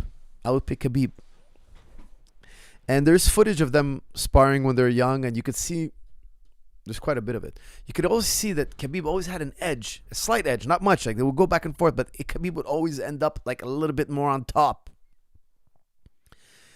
And he would always like just get the better of Makhachev. Now Makhachev was younger and like a little greener, but you could see that like there was that pecking order. So I would pick Khabib. 514 Salam, Coach. Ramadan Mubarak. Could you please give us some tips to stay lean and not put on weight during Ramadan? Thanks. That's from Yasin. Yasin, my plan for Ramadan not to gain weight is I'm doing all carbs, no fat. I know it's crazy. I'm going to do carbs, proteins, and no fat. Very low fat, okay? Because, guys, listen to this and open your ears big, okay? 1 gram of carbohydrates, it's 4 calories. 1 gram of protein, 4 calories. 1 gram of fat, 9 calories, more than double. So if 90%, 80% of your foods, I'm going to push it to 95%. I'm aiming 95, 90. I'm going to go super low fat this Ramadan. I've been doing it now for last like week or so last 10 days, and I've been really leaning out. I can't eat that much food. Okay. And there's more to it. I even have like, today I had dried pineapple. It's sugary. I have it before practice. I train. I feel great. I have my energy. Again, this is something I'm doing temporarily. I'm just trying to shred down a little bit, lean up. I'll even have sugary foods before practice because your body is not good at turning sugar into fat in the absence of fat. So if there's fat and carbs in your system, you're screwed. You're going to put on chub. You're going to put on chub, my friend. You got to kick one of the two out. You got to either have lots of fat, no carb, or lots of carbs, no fat. The two don't go together, man. If you eat a lot of carbs and a lot of fat, you're going to get really fat. Okay, what do you think is an ice cream? It's fat and sugar. Fat and carbs mixed together. It gives this explosive, dense caloric bite of food. Your brain is like, pop, get more of that, get more of that. That's highly easy to store, and we could save it for ourselves if we're in a famine one day. I prefer living off carbs. I have more energy for training. I feel great. I feel energetic. I feel happy. I sleep well. I feel everything's like, wow. I got to cut out the fat. Now, I love the taste of fat, but I just don't have it. Okay, and when I eat a lot of carbs, I feel satiated. So I do, this Ramadan, I'm planning to do a lot of potatoes, rice, pasta, simple sauce. I make pizza, no cheese, no cheese. I eat that all the time. I tell you guys about it. For dessert, I'm probably going to have maybe some dried fruit or like bread with jam. I do bread with jam. Like there's no fat. Sugar, yeah, but a thin layer of jam, but still, sugar is not that, I don't think sugar is bad if you in the absence of fat. Sugar in the absence of fat, you'll lose weight. Okay, so I don't want to tell you guys to do a sugar diet. That's not what I believe in. I don't think that's right. I think it's bad. I don't think it's sustainable. You're going to lose your teeth. You're going to have energy crashes. You definitely need grains. Okay, so bread, pasta, rice, potatoes, lentils. I do proteins as well. Of course, I will have meats, but I'm just trying to cut meat now out for a little bit. I'm having a little bit of meat, maybe now once, twice a week, not too much meat. Okay, and I'm going to go back to meat later on. I'm going to cycle more into meat, because I want to see if I can maintain my muscle without so much meat. Because the thing is with meat, of course, I love steak and all that, but the thing is it's hard to train when you eat too much meat. It takes long to digest. It's in your stomach. You go to the practice. It's like, it's not digested yet. I'm working out. I'm toughing and puffing. Why? It's the meal sitting in my stomach. 212, torn ACL. Curious if I can ever play butterfly guard again if I don't get surgery even after 2 years. That's from MTM. MTM, let me check your area code first. And if you're close enough to me, I'll give you some wisdom. If not, too bad for you if you're not near my area code. Montreal, 212. That can't be right. Area code. Oh, hold on a second. Area code. Whew. Manhattan, New York City, just 6 hours away. All right. You're close enough, my friend. And I love Manhattan. My friend, I love Manhattan. I go to Manhattan all the time. Can you play butterfly guard again? Yes, absolutely. Okay, so I would tell you, look, 2 years, you haven't had a surgery. You're still having pain and instability. Have you done strong and stable knees? You have to have hopefully done it for 6 months. Do strong and stable knees for 6 months. My strong and stable knees program. And circle back to me. If after 6 months your knee's not stable, not strong, not healthy, you're gonna have to bite down and do the surgery, guys. But I would tell you, after 2 years, if you were doing physio for 2 years, you should be having results now, because there's studies that show people who did the surgery and people who did this physiotherapy for 2 years and they have the similar results, very similar. Don't take my word for it. Research it. Research it on the internet. The studies are there. Okay. If you haven't been rehabbing it, do a 6-month strong and stable knees program. Do it for 6 months and see how your knee feels, because the surgery is quite a journey, man. It's not an easy surgery, an ACL surgery. But can you play butterfly guard? Of course you can. Absolutely. I know many guys who've had ACL surgeries. Many, and they come back to full force. Okay, full force. Bots can train physically. That's why the comments are funny. Bots can't train physically. I don't know what you mean. What time is it? It's 1:30 a.m. Oh, boys, I got to go to bed soon.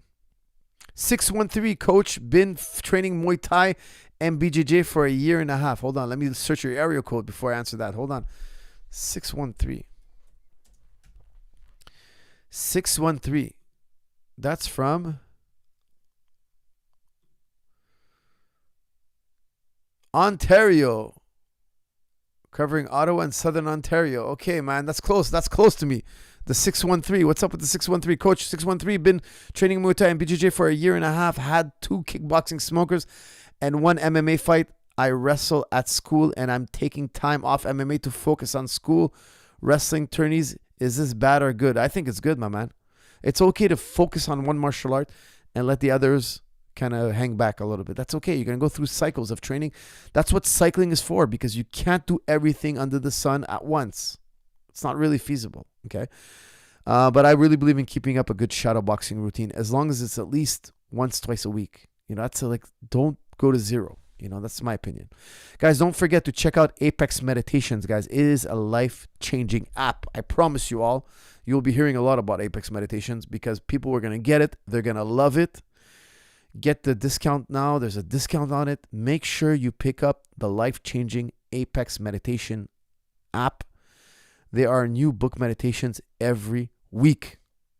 Every single week, Apex Meditations will be releasing new book meditations. What's a book meditation? They take a book, turn it into a meditation. And that way you don't have to read the whole book. And if you like the book, if you like the meditation, buy the book. If the meditation rings into your heart, it makes you like, whoa, this makes sense to me. I want more of this. Buy the book. It's a genius, brilliant app. What else we got here? Salam, coach. Thoughts on gold/silver? Are you buying up? That's from Calisthenia. No, right now I'm not buying anything. I've invested in a building, so I'm setting up a building. I'm doing this whole thing project. After that's done, I'm gonna look into what else I want to buy. But right now, I'm not putting any money in any asset until that building is finished. I bought a physical asset, so I gotta baby it. I gotta take care of it. I gotta kind of put my ducks in a row. And after that, I will be looking. And I know gold is surged now. They're saying gold is surged. And I haven't been looking into it, but I have heard. That's definitely. But look, I'm probably going to buy more crypto.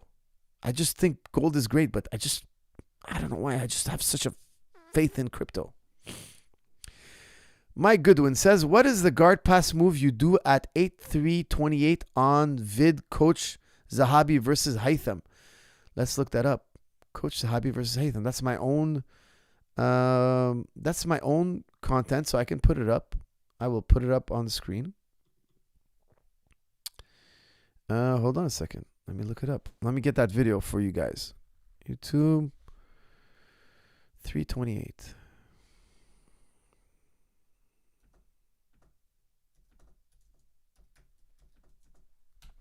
Let me find that video, and there it is. All right. All right, guys, let me pop it up on screen because my button pushing skills are so incredible these days. You know, one day I might write a book on button pushing. I might retire and become a full-time button pusher. Look at this. Look at this. It's already up. Holy moly. Look at this. I'm almost already up, guys. Look how quick. The button pushing skills, friends. Don't sleep on my button pushing skills. Did you guys see the new thumbnail? You think that happened by magic? No, my friends. Button pushing skills. Button pushing skills, friends. All right. Here it is. Et voilà, as they say en français. Okay, there it is. Let's go to 3:20. I'm going to let it play, okay? So this is us grappling here. And 3:28 is coming up shortly.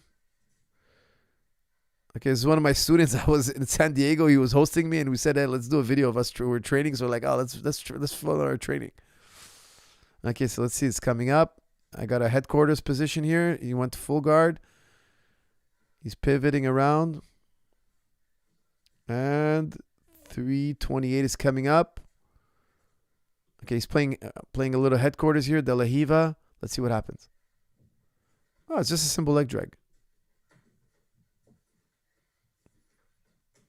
Guys, that's just a simple leg drag. I'm going to play it again. Guys, it'll be in my next video. I'm shooting this weekend. I'm shooting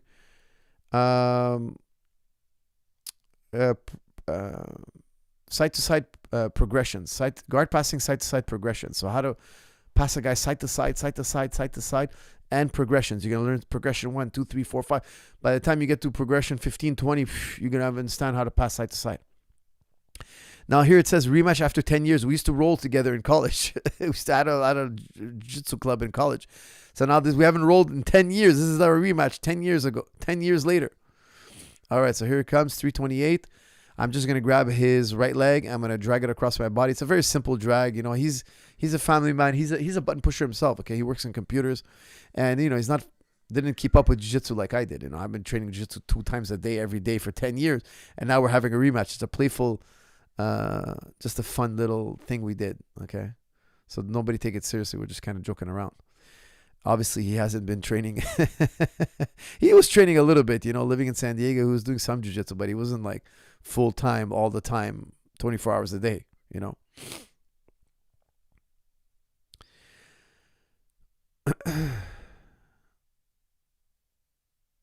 Coach, what are your thoughts on creatine over 45 years old for jiu-jitsu? That's from Art Suave. Art Suave, I'll tell you, George always tells me, creatine, take your creatine. I started taking it and then I would forget. Then I'd take it and I would forget. I'm lazy with my creatine. I just don't think it makes that big of a deal. But it does make a difference. I don't know why. I'm not motivated to take it. I think if I diet and exercise and do my conditioning, I get lean and I get strong and I have endurance and it's not really an issue. But my good friend St. Pierre is always telling me, take my creatine. He's always making me feel bad for not taking the creatine. So one day I'm going to buckle down. I'm going to do like 60 days of creatine straight and see if it makes a difference. Like, just like convince me. Because I tell my fighters, take your creatine. No, because there's science behind it. And UFC, you know, they have the PI recommends creatine. And I tell the guys, take it. I don't see any harm in it. Everybody takes it. The studies show it works. It gives you a little bit more. I think it gives you like 2, 3, 4, maybe 5% more. I don't think it gives you 5% more. It gives you 2, 3 more percent. Okay, so I think for a fighter who's fighting for big money, I think that makes a difference.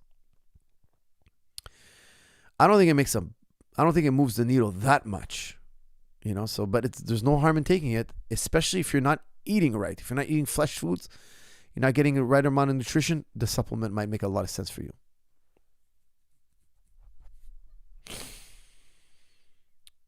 571, Salam Coach. How important is stability training for MMA? I'm struggling to understand the correlation. That's from Miguel Torres.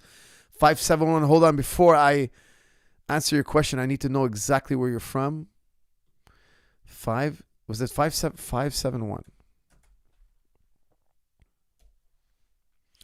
571 area code? Hold on. Was that 571 or did I mix it up? 571. Okay, hold on. 571. Area code is... Where's this man from? Northern Virginia. All right. That's close enough. All right. You're in my hemisphere. All right. I'll answer your question. 571, Northern Virginia. Look, here's the thing, okay? If you look at Strong and Stable program, I give you a PDF. I tell you how to do your conditioning, okay? I always say warm up with technique, do your martial arts workout, and then take a break and do your conditioning. Don't like replace your martial arts with conditioning. It's not doing stability training is going to make you a super great grappler, boxer, leg locker, flying kicker. That's not what it is, okay? Here's the rationale, okay? We know for a fact that stability training reduces injury. How do we know that? They take stability training programs. They take football teams, soccer teams, baseball teams. They separate the group in two. One group does the program. One group doesn't do the program. That's the control. And the group that does the program doesn't get injured. Now, of course, you could say, well, they're doing extra work. Then they do it with other types of exercise. And they compare it. And stability training is at the uppermost. It's at the uppermost. One episode, I don't remember which one, but I asked ChatGPT, of all the training protocols, which one gives you the most injury prevention? If you had to choose one protocol, because there's many, and in the Strong and Stable program, I talk about how endurance is safety, strength is safety, power is safety, stability is safety. They're all safety. The more endurance you have, the more power, the more mobility, not flexibility. Actually, excess flexibility actually it gives you more prone to injury. So mobility. But not extreme mobility, not extreme power, not extreme strength. Like, don't try to deadlift 700 pounds. Like, that extreme lifting leads to injury. Okay, so more endurance without extreme endurance is safety. More power without extreme power is increased safety. So you need a margin of safety. If you're in a scenario where you're in a life scenario, let's say you're boxing or you're playing football or you're playing soccer and you're fatigued, you're more likely to get injured. If you're in a destabilized position, you're more likely to get injured. If you're double-legging somebody and you're not strong enough to lift them, you might hurt your back. Okay, so the more margin of safety, the more reserve you have. Okay, so if I lift a guy and I need 100 pounds of pressure to lift him, but I have 150 in reserve, I have 50 pounds of reserve, I'm not going to get injured. It's not heavy for me. Okay, so number one is you have a margin of safety. Put that to the side. There's another reason why stability is superior to the other training protocols. Why they theorize it helps the most. And they say it's proprioception. What's proprioception? Well, you have nerves in your joints that tell you where your arm and joints are in time and space. When you rotate your arm up and down, when you move your fingers, you have these nerves that are signaled and they tell you where your hand is, where your neck is, where your foot is pointing towards in time and space. Okay? That's called proprioception. When you do stability training, it stimulates the proprioceptors. So when you're training or you're fighting or you're rolling or you're punching and you're kicking, you're more aware of where your joints are. So let's say, for instance, I do a double leg and I'm about to land on my neck. If my proprioceptors are well trained, it'll tell me, think about it as a spidey sense, hey man, you're about to land on your neck. Adjust your position so you don't break your freaking neck. So if I'm wrestling and I'm about to land in a certain way, I might adjust my movement so I don't hurt myself because I'm aware of my joints. I'm aware of my alignment. I'm aware of my position. So when you do stability training, why is stability king? It says because proprioception. Okay, so let me ask ChatGPT here just for fun. Okay.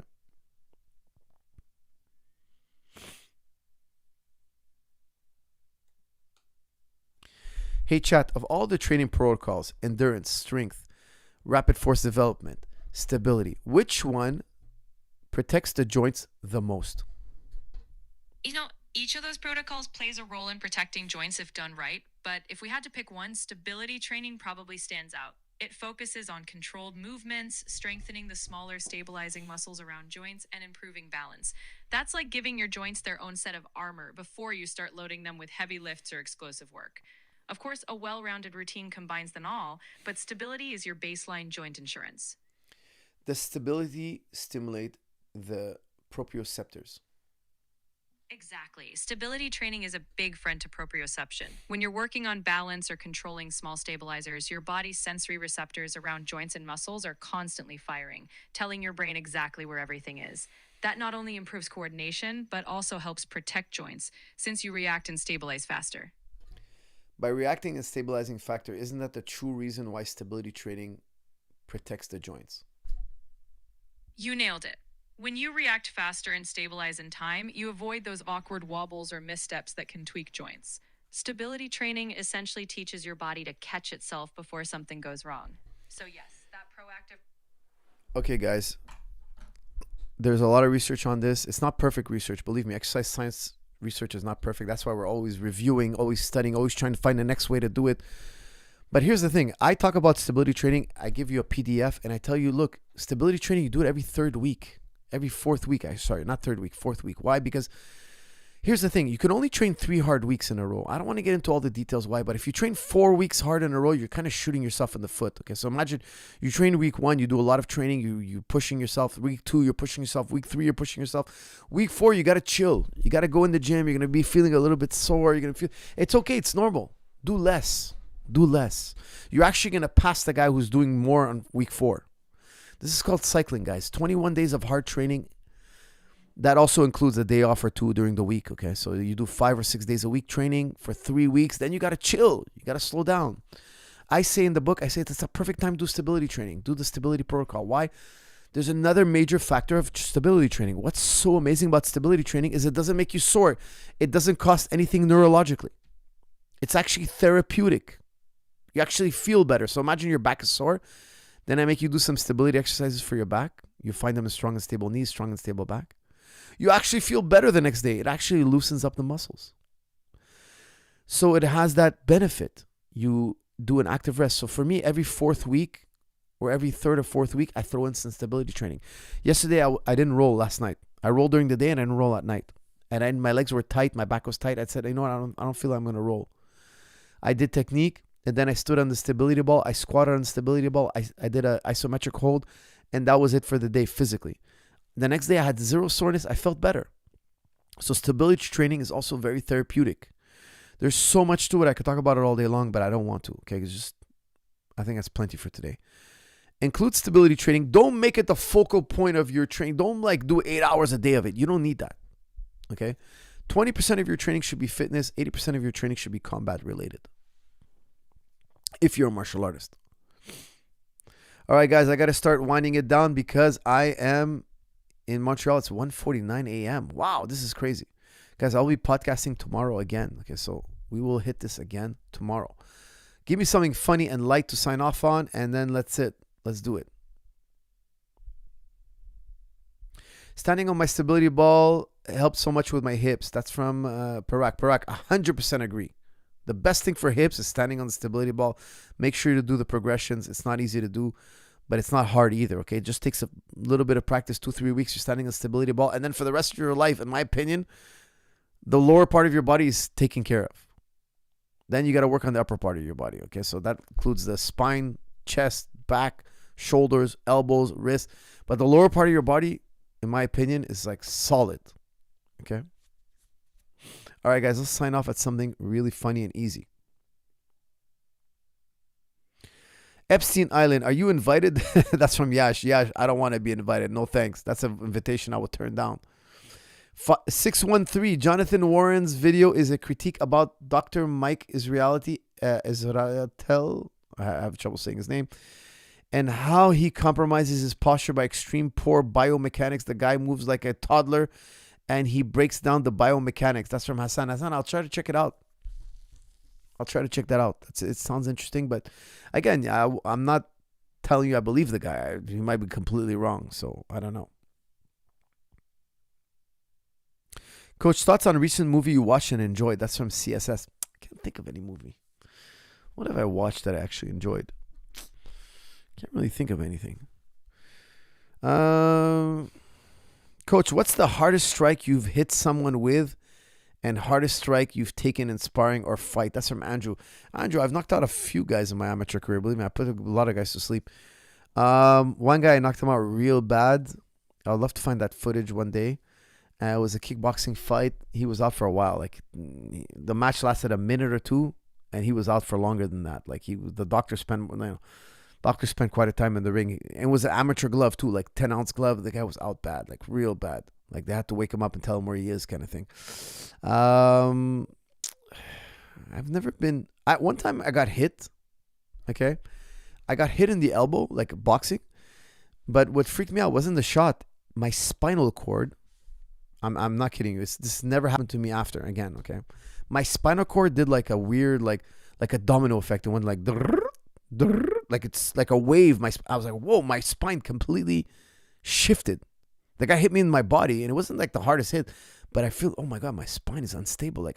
I circled around. I was like, whoa, what happened? It's my spinal cord vibrated it went like a snake. Nah, it must have been a fraction of a millimeter or something, but I felt it. I was like, whoa. And I felt whoa, what's going on? I started, of course, researching. I had a bad back at the time, but I was so nervous. I was like, man, I don't trust my back anymore. I just don't trust it. And over the years, of course, I started realizing you have to train your trunk, your abdominals, your core. And I started doing a deep dive in strengthening the core. Of course, now we know so much more. The information is out there, but back then it wasn't as readily available. And, till this day, I trained my spinal cord and never had a problem again. Who is person on Epstein which shocked you the most? That's from Yash. To my really displeasure, Noam Chomsky, one of the most cited and respected scholars on the face of the earth. Noam Chomsky, a great historian, a connoisseur of the world. This guy knows too much about geopolitics. And he was on the Epstein Island? How's that possible? Was he just invited and he thought he's going to have a nice dinner? But don't tell me he was creeping on women. I can't think Noam Chomsky would do this. First of all, he's so old. Would Noam Chomsky go creep on? I can't believe it. I think they must have they wanted his name and they sweetened the deal by telling him he's going to meet other famous people and that's why he's there. I can't think possibly even at his age, Noam Chomsky would do such a thing. But if he witnessed things at the island that are faux pas, why didn't he blow the whistle? It blows my mind. I just don't know what happened on that island.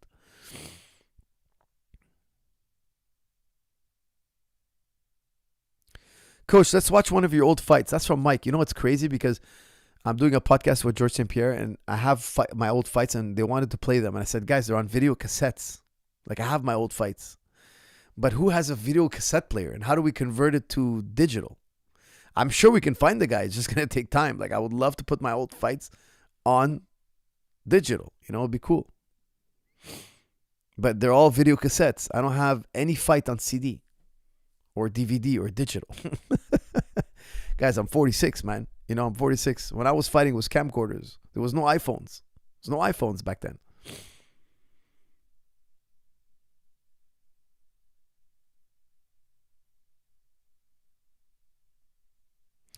Coach, is that true that Jesus was circumcised? That's from CSS. Of course he was. Jewish. First century Jew, all circumcised.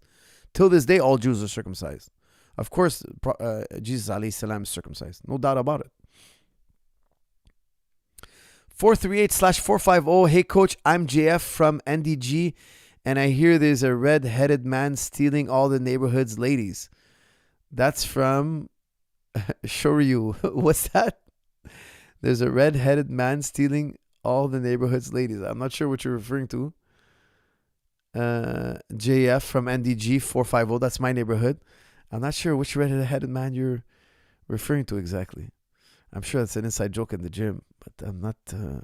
It's not coming to mind. We all turn to marketers when the questions get too hard. That's from Bruce. Bruce, I don't know what the hell you're talking about. 970 Germany. All right, guys, we got Germany in the house. Coach, ask GSP to write The Way of the Fighter Chapter 2 with insights of his fight versus Diaz, Hendricks, and Bisping. Love this book. Well, I'll pass on the message. We're going to be doing a podcast together shortly, so I'll pass on the message. That's from Vanderlei Silva, my friend from Germany. 970. Guys, I need to hear those area codes.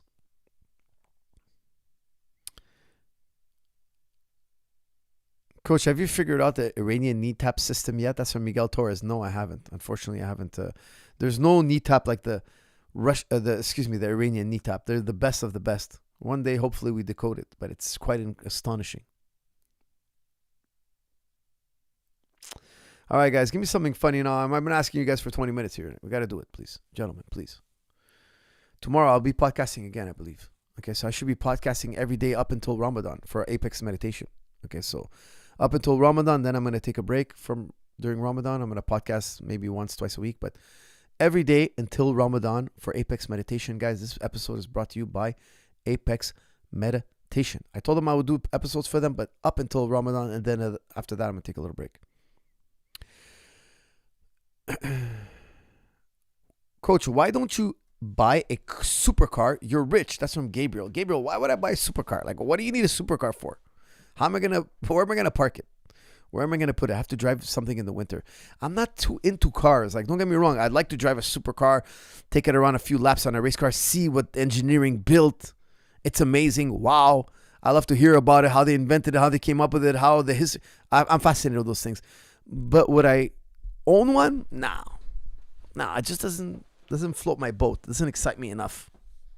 It doesn't make me feel like, I want to spend my time cruising around in a supercar. I have a nice car. I have an electric car. I love electric cars because I don't have to go to the gas station. It's really about not going to the gas station. I hate going to the gas station. And you know what, guys?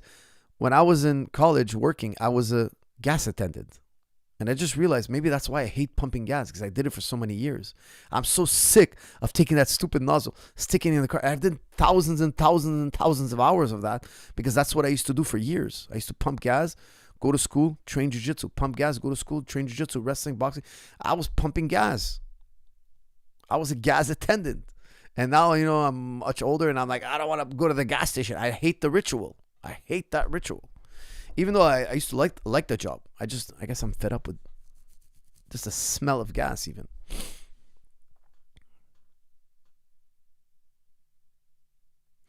Hey, for us, do you coach all levels? That's from RF. Mostly the advanced guys. I used to do the basic. I used to teach the basics class, but I don't do that anymore. Now I have Kim Jong-Phil, the great leader. We call him Great Basics Leader. Kim Jong-Phil. His name is Phil. He's Asian, so we call him King Jong-Phil. Actually, I haven't made a rash guard. Guys, I got to show you my favorite all-time rash guard. Okay, hold on a second. Guys, don't move. I'm going to show you the greatest rash guard you ever seen.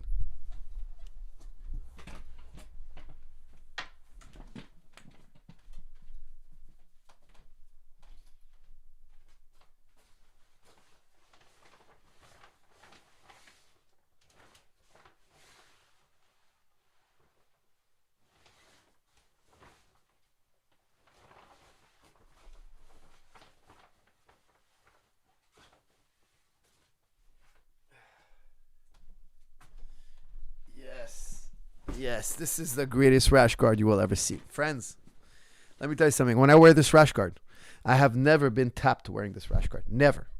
I have never gotten tired wearing this rash guard. I have never had a point scored against me wearing this rash guard. This rash guard, my friends, I am telling you, I have never, ever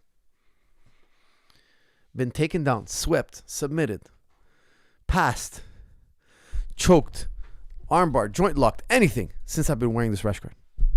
This is our basics leader. This is Philippe Caron, my student. He teaches the basics at Tristar Gym. Look at this rash guard. Isn't it gorgeous? His name is Phil, so we call him King Jong Phil. And he's the great basics leader. He teaches the basics at Tristar Gym. Yes, if you become one of his apprentices, you too can have such a rash guard. Now, I made this design. I used ChatGPT. I took a picture of my boy Phil. And I told ChatGPT, I want a North Korean style propaganda poster. And ChatGPT made me a few renditions, and I reworked it until we got this. The greatest rash guard Tristar Gym has ever produced. Now, if you look closely, you'll see the 3 stars. See? Look at the 3 stars. You see? But that's the TriStar logo. That's it. This is a TriStar Gym rash guard. This is made by TriStar Gym. It's sold at TriStar Gym. You can only get it at TriStar Gym. And you can't, even North Korean's dictator Kim Jong-Phil doesn't have this rash guard. Even he doesn't get it. This is my favorite rash guard. Guys, I got to tell you, I have a whole wall of these in the gym. I have a store and a whole huge wall of just rash guards. And all King Jong-Phil, like the great leaders' face all over, just like a North Korean propaganda poster. It's quite it's quite loved by the guys. The guys absolutely love this rash guard. What can I say? Assalamu alaikum, coach. You are a scholar and a gentleman. I would like to learn philosophy, but I don't know where to start. That's from Abdullah. Abdullah, that's a tough question. I've answered that question many times, so I'll tell you, check out Euthyphro from Plato. It's a very soft landing. Plato's Euthyphro. He wrote a book called Euthyphro. Beautiful book, easy landing, and from there you can kind of springboard into other works.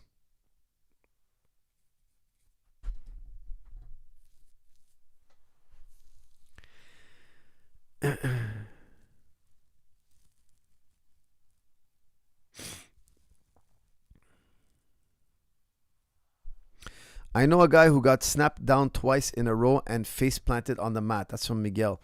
Miguel, it's not uncommon. People get snapped down onto the face regularly in the practice room.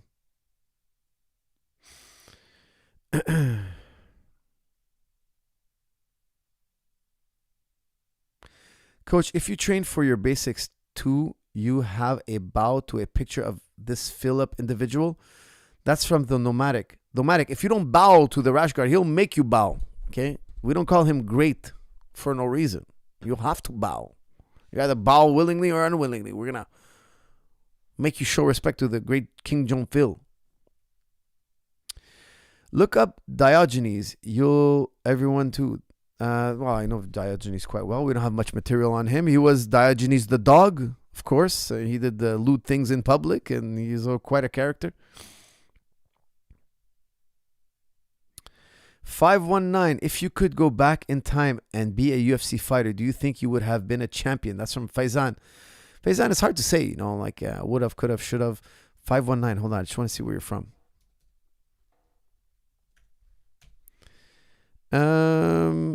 Ontario. All right, we got somebody from Ontario. Guys, it's hard to say. I hate to say that. I don't want to sound like an arrogant bastard.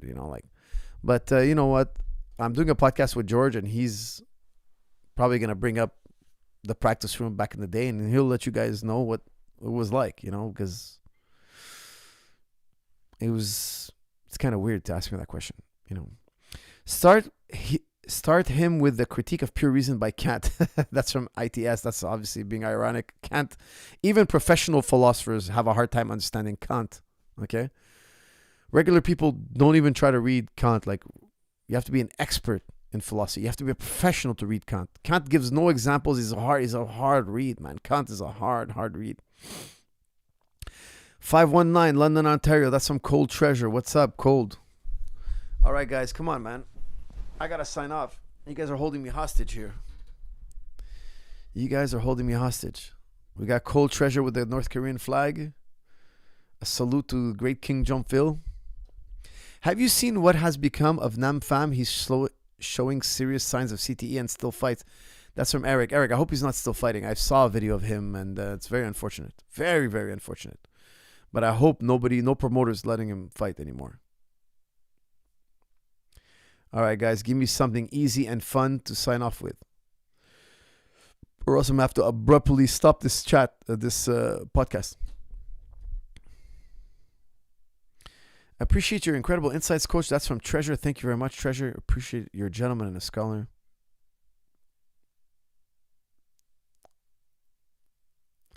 $970, Coach. Have you watched AJ versus Jake? Yes, of course. Of course I watched that fight. He got his jaw broken. I thought he was going to die. I thought Jake Paul was going to die in the ring. Central Pennsylvania. All right. We got Pennsylvania in the house. Guys, give me your area code and where you're from. Okay, so I don't have to look it up. Consider your philosophy sucks if you don't know Kant. Okay, guys, I'm going to end up on that one. Bruce, you're right. One thinker said, you're not a man until you read Kant. If you haven't read Kant, you're not a man. He's questioning your manhood. I can't remember which thinker it was. He said, look, if you haven't read Kant, you're not a man. You're just a little boy. You're just a little boy in the world. Why? Well, Kant told us a lot of crazy stuff. And Kant wasn't right about everything. No philosopher ever was. But man, was he right about a lot of things. And Kant, he taught us about a wall. He taught us about this wall and how we're trapped behind the wall. And you think, Coach, what wall? What are you talking about, man? I open my door and I go outside and I don't see no wall. He was talking about the outer limits, the limits of human knowledge, not an actual wall. What we can know and what we can't know, and why we're doomed to forever be stuck behind this wall. And we'll never penetrate through this wall. We're doomed. Again, the wall is metaphorical. It's not a real wall. It's the limits of human knowledge. No matter how much science, no matter how much logic, no matter how much hard you think, no matter how much you experiment, no matter how much you try to figure out, no matter how much you try to decode, no matter how much you claw your way through academia, you can never pass this. You can never pass this limit. There's no infinite knowledge coming your way. There's no infinite. You'll never have the knowledge of God. You'll never know it all. You'll never understand it all. You're limited. And that's why some people say, look, you're not a man until you've read Kant. Because then you're still living this fantasy world. You're still living the fantasy world where you think the world is made of sugar cane and candy canes and nice things and puppy dogs. And no, Kant is saying, look, you're doomed. You're doomed and you're in this bubble. But here's the thing. I believe Kant is wrong. I believe some men have pierced through that limit. Now we find other limits, but Kant wasn't right about the first limit. Now people are saying this new limit is it. This is the new. Well, maybe somebody's going to pierce through that. But then again, I also obviously agree. You'd have to be God to know everything. Only God can know everything. By definition, you'd have to be God. Whether you believe in God or not, it's true what I'm saying. To know everything, you'd have to be God.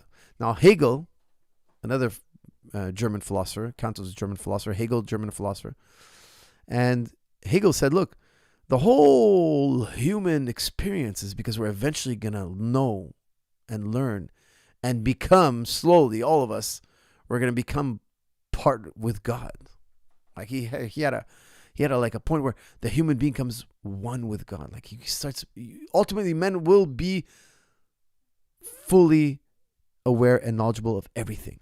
Okay, now, I don't agree with Hegel. I don't see how you went from A to B there. I don't see how you went from one thing to the other. But just because we're increasing in knowledge, humanity, you can tell, look, we have airplanes and cell phones and we have medicine. 500 years ago, we didn't have none of that. So we're getting better. We're getting more knowledgeable. But that doesn't mean we're going to go all the way. That doesn't necessitate. That's a slippery slope fallacy, because you made some progress. Because you made some movement in a direction doesn't mean you get to the end. So why did Hegel say that? I think he was just being kind of like influenced by Indian philosophy, where they say, you're like a strata of God. Everybody's like a reflection of God. And ultimately, when we die, we re-merge with God. Now, in the Quran also, it says, look, we originate from God and we return to God, but we don't become God. Okay? We're separate from God. We don't become God. We observe God. We worship God. We love God, but we don't become God. But the Quran does say we return to God. And, the Sufis always talk about having, like, going back to their maker, going back to the origin, where they originate from. The soul was created and originated by God. That, yes. So there's a coming home. There's a longing to go home. But there's a distinction nonetheless, where Hegel kind of blurs that distinction. All right, guys, with that said, I hope you enjoyed this podcast. Guys, I'm supposed to be podcasting tomorrow, so look out for that episode. Thank you.